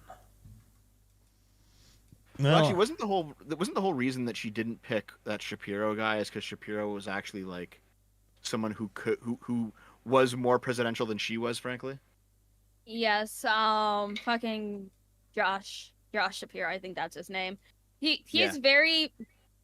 He's more moderate than Waltz for sure. He was a very popular pick, and a lot of people were expecting her to pick him. And Waltz was not on my radar, like, at all. Hell, Yeah. I was expecting her to pick fucking Newsom before Waltz, but okay. So here's the thing, right? Like, I don't like Kamala. Now the chat keeps saying they like Kamala. I don't like Kamala at all as a candidate. I think she's way too far left. Yeah. She has some crazy stuff. He likes her as a pegging friend, but not as a politician. And there's like several more moderate Democrats that I would have vastly preferred over Kamala, but I think Biden had to choose Kamala because Biden already chose her as the VP, which basically says if Biden's incapacitated, he trusts her to be president. And so if he trusts her to be president in that case, he has to also back her for the actual election, which sucks because she's not that great of a candidate. Yeah, and I also think another reason why she didn't pick Shapiro is because he's Jewish. So that doesn't help either. Yeah, that's right. Everyone hates the Jews right now, eh? Everybody hates the Jews right now. It's the popular thing to do.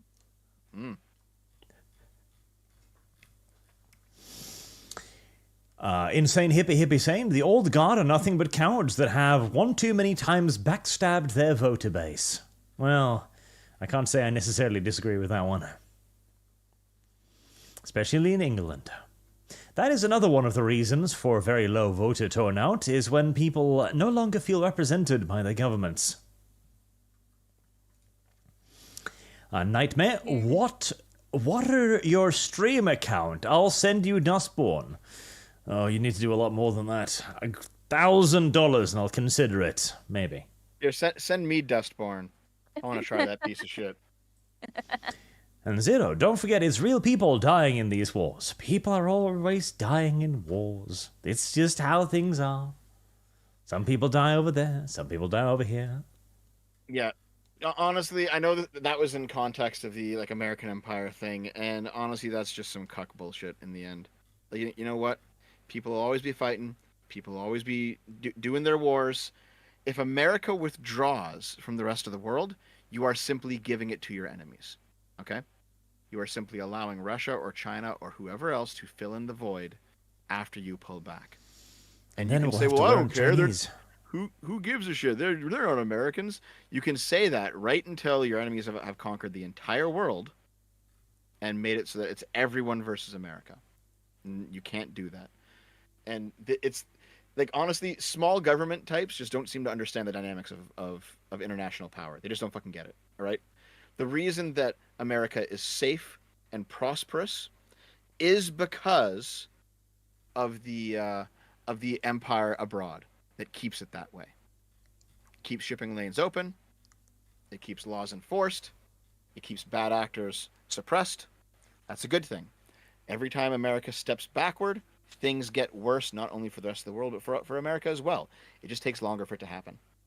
Mm-hmm. So, and moreover, when you have enemies that want to come and fucking annihilate you, doing the cuck pacifist shit, it just ensures that you're going to lose. It's like, oh, we don't want to fight a war. Oh, as they fucking march on you. It's like, Jesus. Grow a fucking spine. It's like with the United States. It's like, as far as I've noticed, it's a power through fear thing, more so than power through respect. Because as of right now, no one fucking respects the United States. And they sure as shit don't fear the United States right now because we have a literal corpse running the place. So, yep. like, we need to bring that fear and respect back, because otherwise something is gonna fucking happen. Don't know when, don't know by who, but something. Mm-hmm. But here's the thing, though, and this is where right-wingers are going to disagree. Part of that means arming Ukraine. They don't like it, but you know what? If Russia is an enemy, and Russia is an enemy, and arming Ukraine is how you stop your enemies, and it is right now. That's what should happen. More weapons and money to Ukraine. Load them up. And this is why we don't put women in positions of power. Give the Ukrainians nukes. Give them nuclear weapons. The male it's position like, is balanced. It's diplomacy. Lumi's position is be afraid of me. no.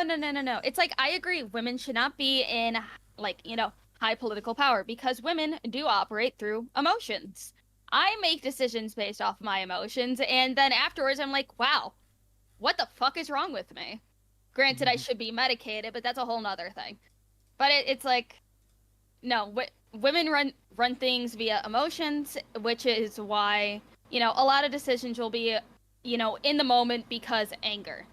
Men think things through a little bit more, and then they'll do the thing. Or then they'll be like, wow, I'm fucking stupid. Don't do the thing. I don't know. I think a little bit more of fear me might be useful in American foreign policy right now. Yes, Bit of but both, I think. Yeah. it needs to be calculated fear, not I'm going to bomb you right now fear. Well, to be fair, that is what Trump offered, though. Trump was like, Trump, remember there was that leak where Trump apparently said to Putin, "I will nuke Moscow if you march on Ukraine."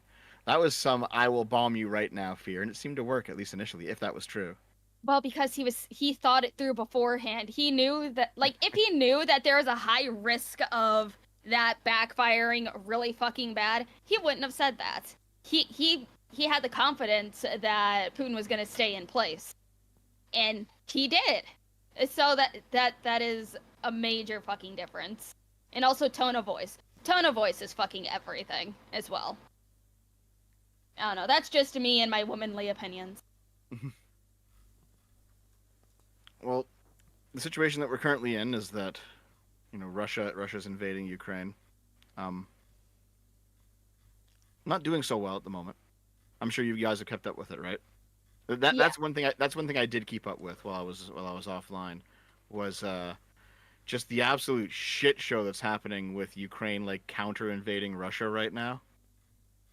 That seems to be actually going quite well for them. What do you think? What do you think about that, Arch?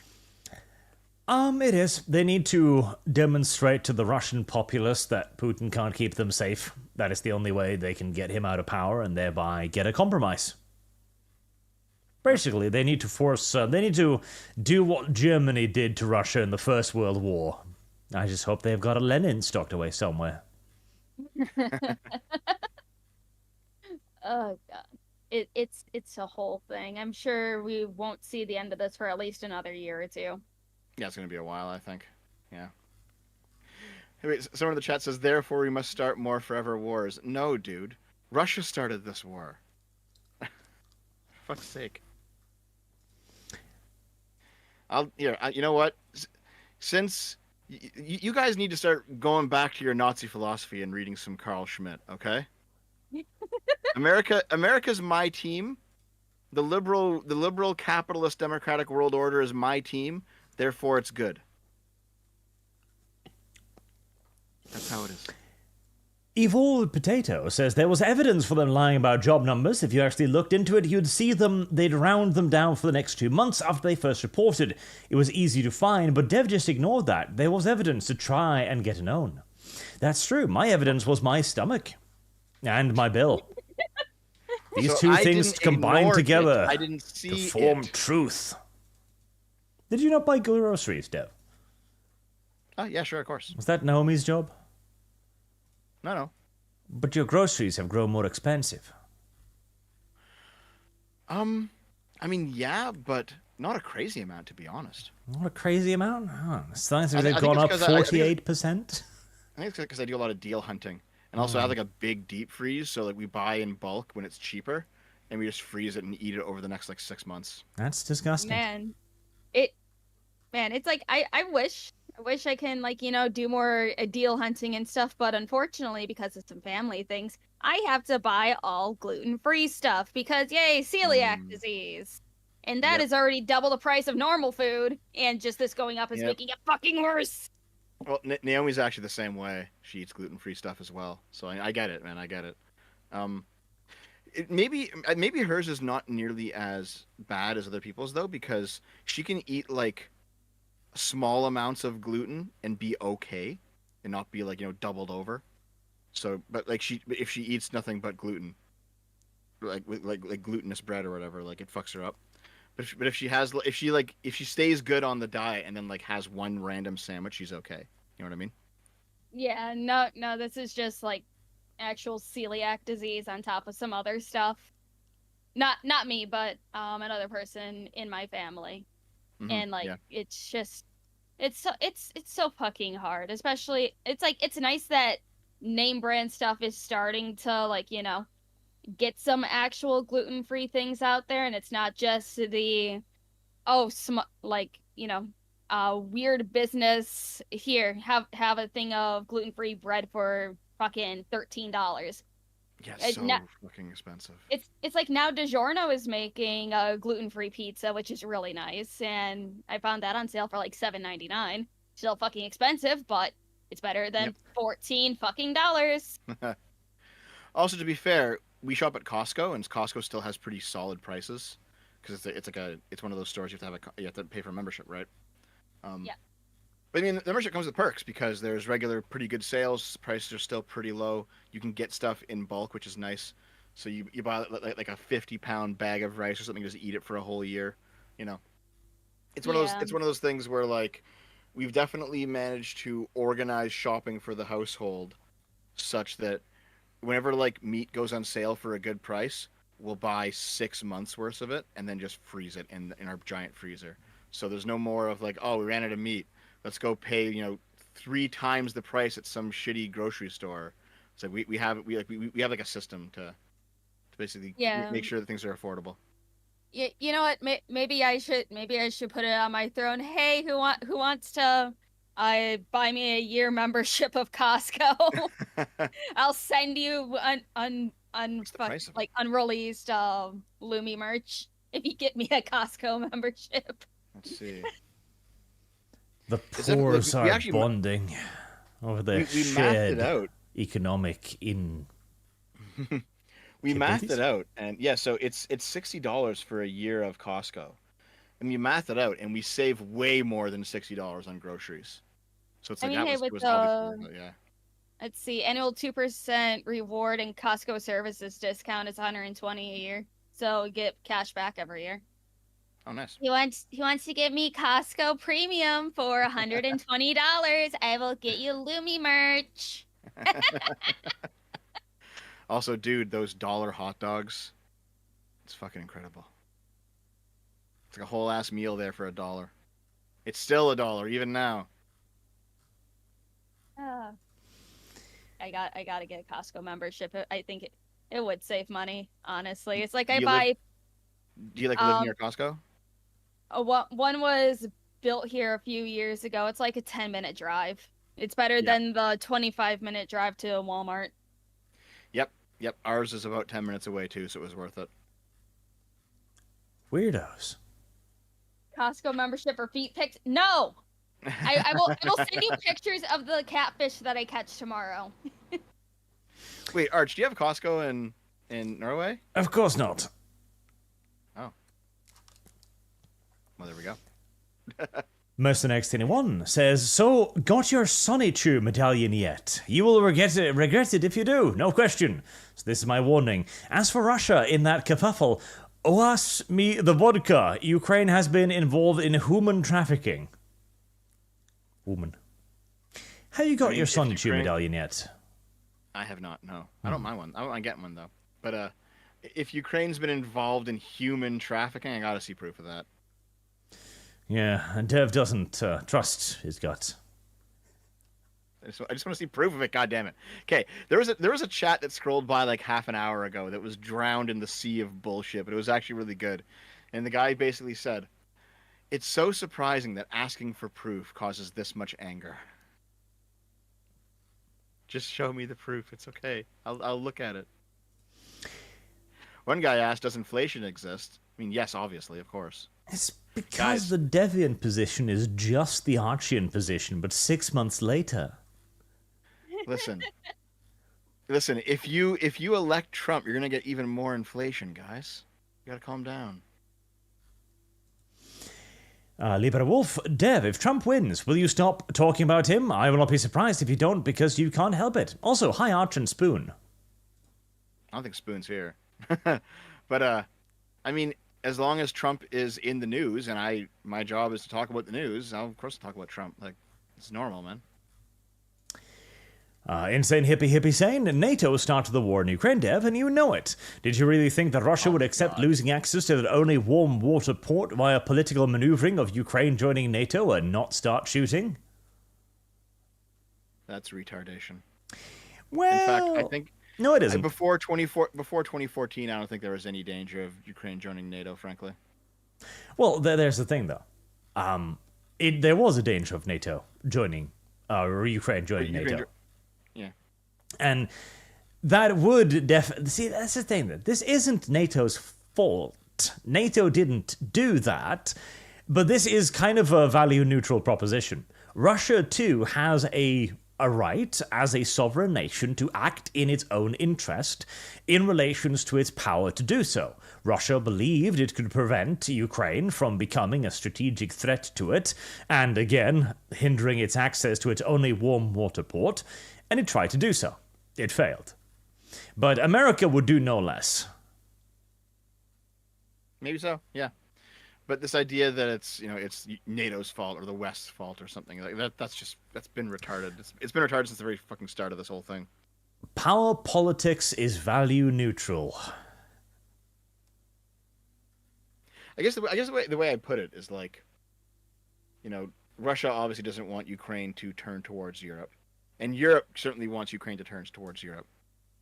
But Ukraine wants to turn towards Europe of their own volition, and that's kind of the important part here, right? Of their own volition, quote unquote. Yep. By the way, especially now, like, if you think that your average Ukrainian loves Russia at this point, the answer to that's fucking no. Like, there's, if it was, if they were on the fence before, they are definitely in the anti-Russia camp now after being invaded for 2 fucking years. That is true. Wait, did I blame Russia for the pipeline? No, I blamed America for the pipeline.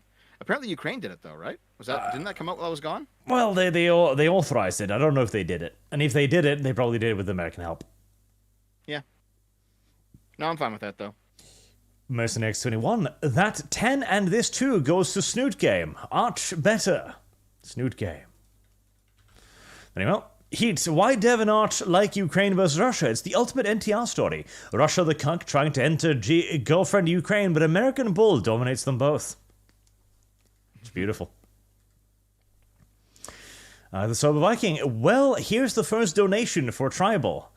No, $3,000 in one go, and I'll play that fucking game. That's all. I will not even set up a funding goal, because I actually vomited a little bit when I saw the trailer for this game.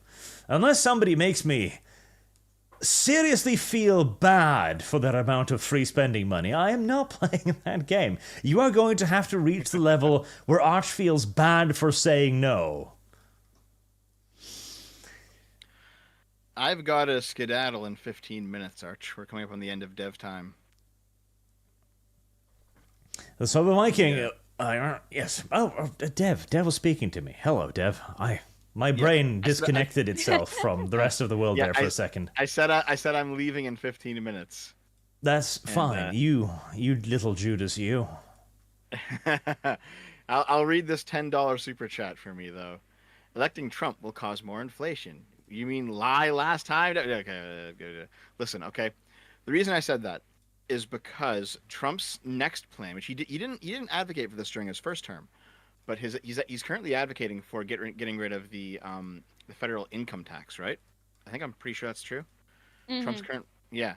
That'll cause a shit ton of inflation. Like, I don't know if you guys know, but that will cause a massive amount of inflation. Everyone's like, oh, it's going to be great. We'll have more money in our pockets. It's going to be awesome. No more paying the feds any more of our income. Well, and what happens with that extra money is hold on, let me just finish it though, because everyone will take that money that they're all now getting from not paying the feds. They'll turn around and they'll spend that money on stuff. All right. So you now have increased demand.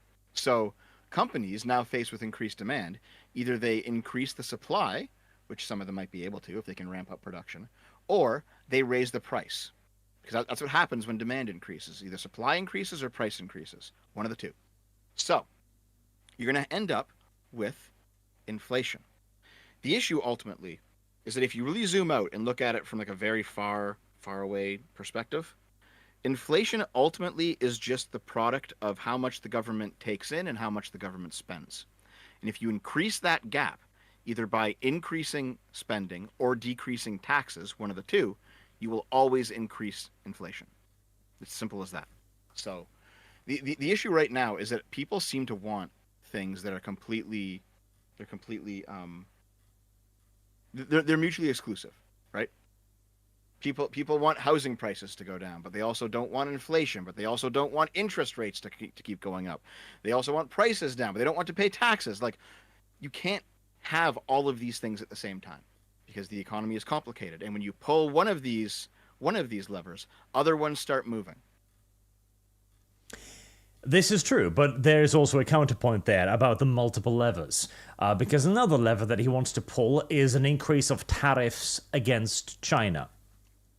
This is important because the increase in tariff against China will force Chinese companies to either increase their prices in America, making them less attractive to American customers, or it is going to simply make them drop out of the American market, which is kind of what Trump desires. This will also increase prices short term, just like the removing the federal income tax will increase inflation short term, negative consequences. However, the positive consequences is that you will get a stronger manufacturing base in the United States of America. You will get more value in the US, and since people will have more money as well, you will have them be able to purchase those American products at an increased rate. This will see an even greater rise, in all due likelihood, in American industry and businesses, seeing an increased rate in company taxes rather than income taxes. This is the long-term goal here, which will result in a more steady, stable, and functional economy in the long run. I'm actually quite happy with it. Especially as it might not. Detoxing from China is necessary. It is, yeah. Like this is one of those things where it's like, what is it moral to trade with Nazi Germany even though trade between countries is generally good? The answer is obviously no, right? Like, we shouldn't be trading with our enemies.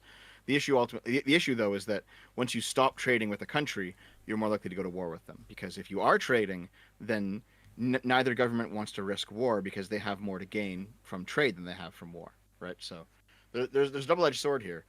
The issue is that we just shouldn't be supporting China because China's fucking terrible. But in the short term, it'll be very rough, and generally democracies kind of react very strongly against short-term planning. For example, look at COVID, right? Remember, everyone thought that lockdowns are going to last fucking forever. They lasted 2 years. It was not, 40 years or 50 years or 100 years or eternally, right? But people in democracies tend to react to the most immediate thing.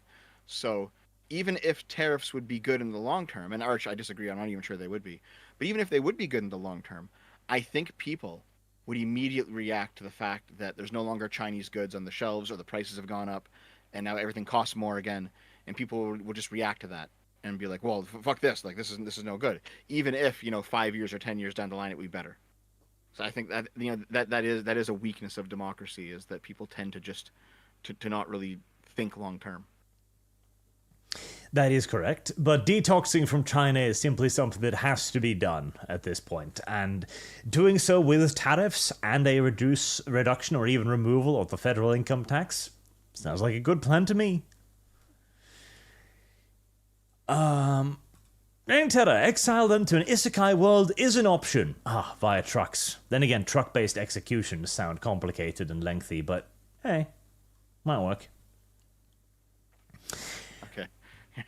I'm going to answer this. I'm looking for ones that talk about me since I'm leaving in 10 minutes, right? Or like have questions for me, right?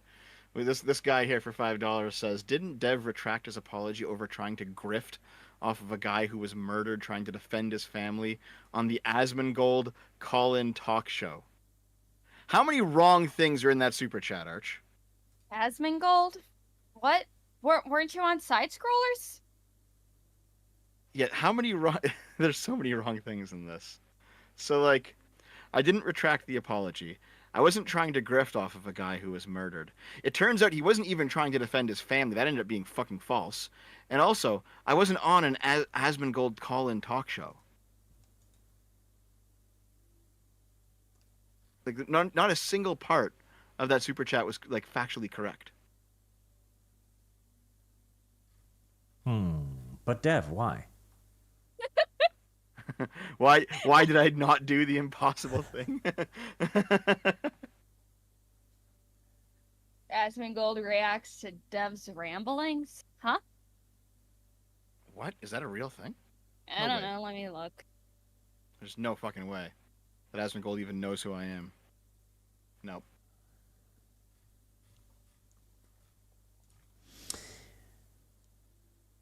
Mercenary Scene 1, send away onto boats, like Waterworld, boat cities. And I saw your January 6th evidence, Dev. It's all total bunk. Show Oh, me I how just- it's total bunk, dude. I decided to look up Asmongold reacts to short fat otaku, and the first thing that I see is Asmon reacts to, but the people are retarded. Oh, really? Hold on. It's not. I don't think that's a video for you. I just see some Indian guy. Indian? Yeah. Dev could be Indian. Or Fat Talk thinks obese is the new N word. That's the second one for when I look up Asmongold reacts to short fat otaku is just fat people. Yeah. Probably. The Jefoy exiles could be sent to Nahani National Park Reserve in the Deco region of the Northwest Territories of Canada. Look up Valley of Headless Men. There you go. Exile is an option. Oh god, the whole chat is now fucking like enraged again. It's because you were very wrong on the economy, Dev. It's a little bit tragic. Is that the reason why? Is that the reason why? Oh, as Mogan. Oh yes, yeah. So I had that debate with that Asmogan guy who's like a fucking retard. I've never heard of Jesus. this man before. He's a Warhammer YouTuber, I think, but he was just like a complete fucking brainlet. Oh, You wanted to hold me to task over the firefighter, the guy got shot during the Trump shooting. oh, I see. Okay, I found the video that they're talking about. Yeah. And he but while he was holding me to task over it, he was going over some things that I said, and he said that that Trump didn't try to steal the election on January 6th. So I spoke to him and I was like, yes, he did, and here's how he did it, and I laid it out, and he was just like, oh. but you didn't like the firefighter, right? And I was like, I don't care about the firefighter, dude. I don't give a shit. Jesus Christ! I was just looking through this dude's videos and a stream that that Arch is on. And Arch looks like he's on the verge of tears in this thumbnail. What? Really? Pretty normal. Hold on, here I'll link it. He looks like he's gonna cry if somebody makes fun of him. Oh my god. Hold on, I'll put it in talk here, not links. Look at him! He looks so sad! Oh, sad Arch. Is that sad? He looks so I sad! feel like women just don't understand emotions. You look like if I make fun of your hair, you're gonna burst out into tears.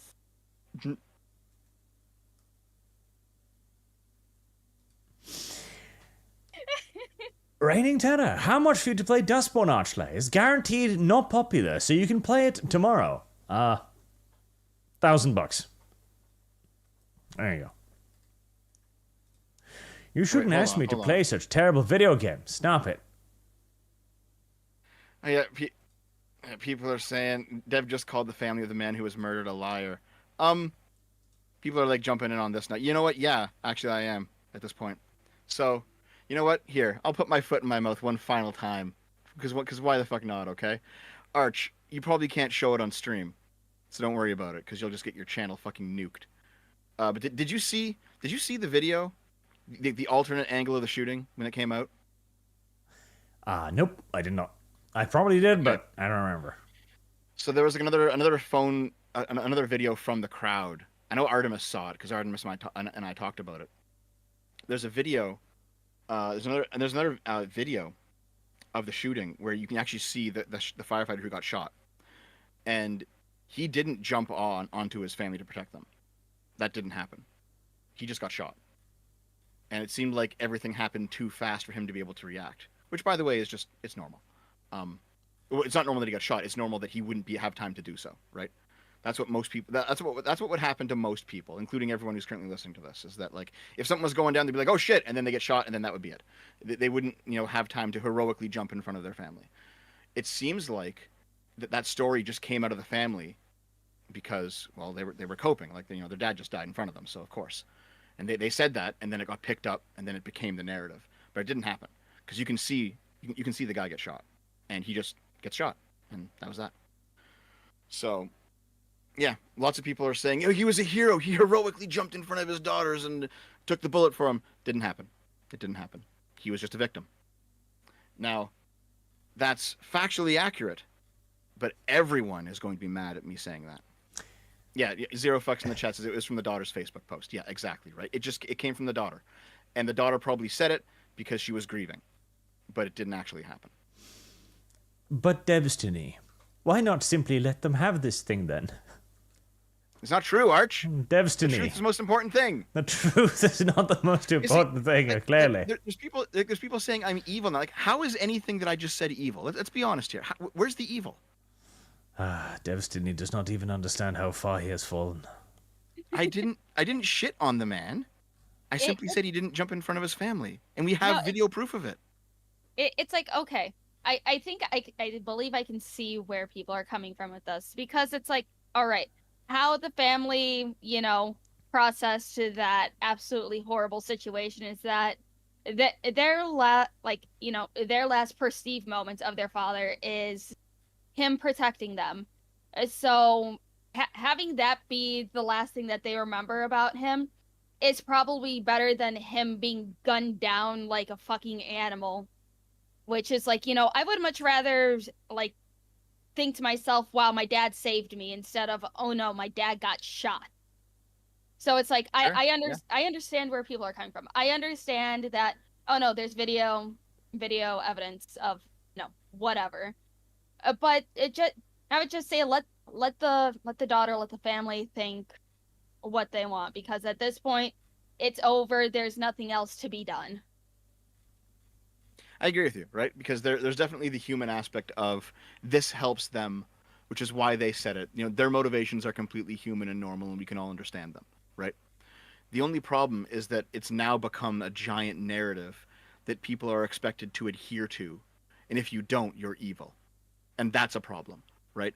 Because we saw this exact same thing happen in different circumstance, but similar outcome with George Floyd, where back in the day, if you pointed out that George Floyd was not simply a victim of the police, but the event actually played out in a far different manner than the way the left insisted it played out, you'd be destroyed. You'd be absolutely fucking dragged on social media. You'd be called evil, right? Just for saying what the actual truth was. And this has kind of become a very similar situation, where it turns out, the man actually was not heroic in his final moments. He was simply a victim of a shooting. And if you say that, you get destroyed. And in both of these cases, because it's not the truth, I'm not going to go along with the narrative, even if it makes people happier, even if it's the politically correct thing to do, even if there's a cost associated with it, because it's not true, I'm not going to say it.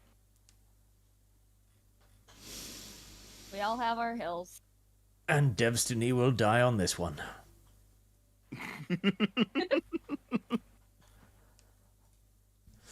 Alright, very well. Now that we've created the hill, Mr. X81, just in case, all my chats to Snoot Game for ArchCast.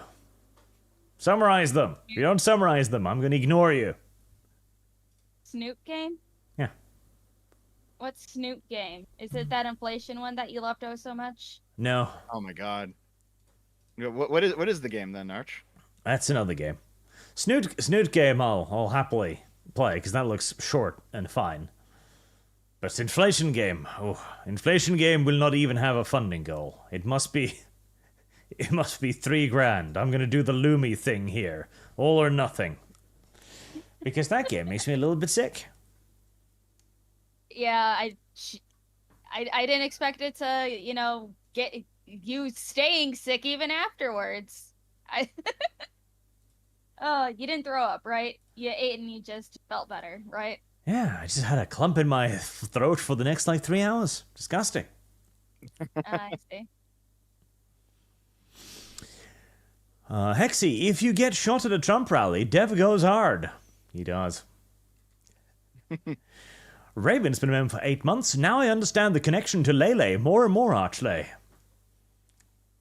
There was nothing Andy and Lele about that story. It was just a wholesome little story from Arch's childhood, that was all. What, the child sacrifice? No, that was another one. Oh, okay. What story are you talking about here? Oh, once upon a time I tried to drag some children into the forest, hoping that God would claim them. Didn't. Why exactly? Oh, why not? Like, there was a percentage chance that the god did indeed have an old, there was an old god in the forest, and it maybe ate children, and might give you things if you offered them up to it. It didn't. I now know. Okay. But there was nothing Andy and Lele about the other story. The other story was about the psyops years ago. Yeah, you trying to get a girl Not to trying. dump the boyfriend. Succeeded To get a girl to dump the boyfriend so you could date her. Good job. Yes. You what? Succeeded, Jesus Dev. Congratulations. I'm actually still quite proud of that. It was a fine piece of psyoping, in my opinion. I thought you were going to say something else. Proud of A piece of something else, actually. Well, that too. And listen, okay, since Lumi's new here, listen. There was a girl, really, really pretty girl, way out of my league, but she had a boyfriend. And I knew boyfriend was cheating on girl. However, I could not tell girl this because then I would look bad as well. I would dirty myself with the implied knowledge. So, had to find a way for a girl to find out. And for a girl to find out at the correct time of a little bit of mental vulnerability where I could also be close enough to girl to go, "Oh, I'm very sorry about that."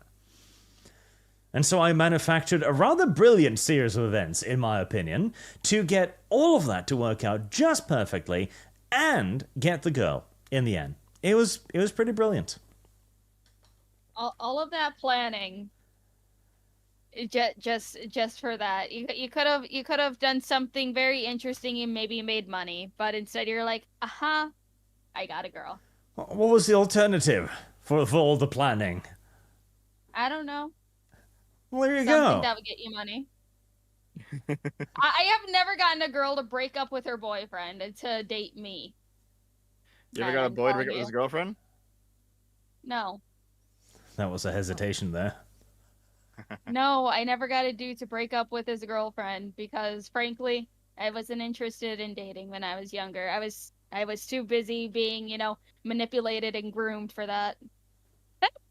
You were the one being broken up Jesus. with. So I did something equivalent, but of a lesser severity, Arch. Lesser severity. What I did was not severe at all. In fact, it was morally correct. But yes, go on. I was like 11 years old, okay? And I wanted to rent a video game from the rental store back in my hometown. And I went up, I biked up to it. Turns out the game wasn't there. But somehow, and I forget how, I figured out who had it in town. And it was a guy that I was like kind of friends with, but the friendship was pretty much ending. Like we were getting on each other's nerves. Like it was over, right? So I biked over to his house. I told him that I knew the guy who owned the video rental store and he wanted the game back. So I got it back from him. And then I biked. Now I could have just kept the game, but I didn't. I biked back to the rental store.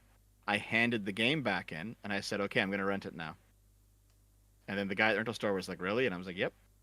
And I got my game for the weekend.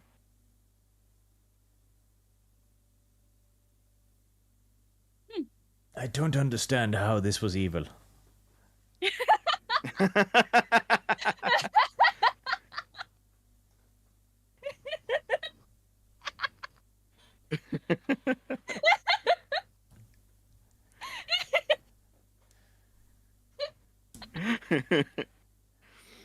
Yeah, mine was way it's time for me better. to go, though. I think it's time for me to go, though. It's the end for me. It was good to be back, though. I know that the chat read a whole bunch, but it was good to talk to you again, Arch. And it's good to see you again, Lumi.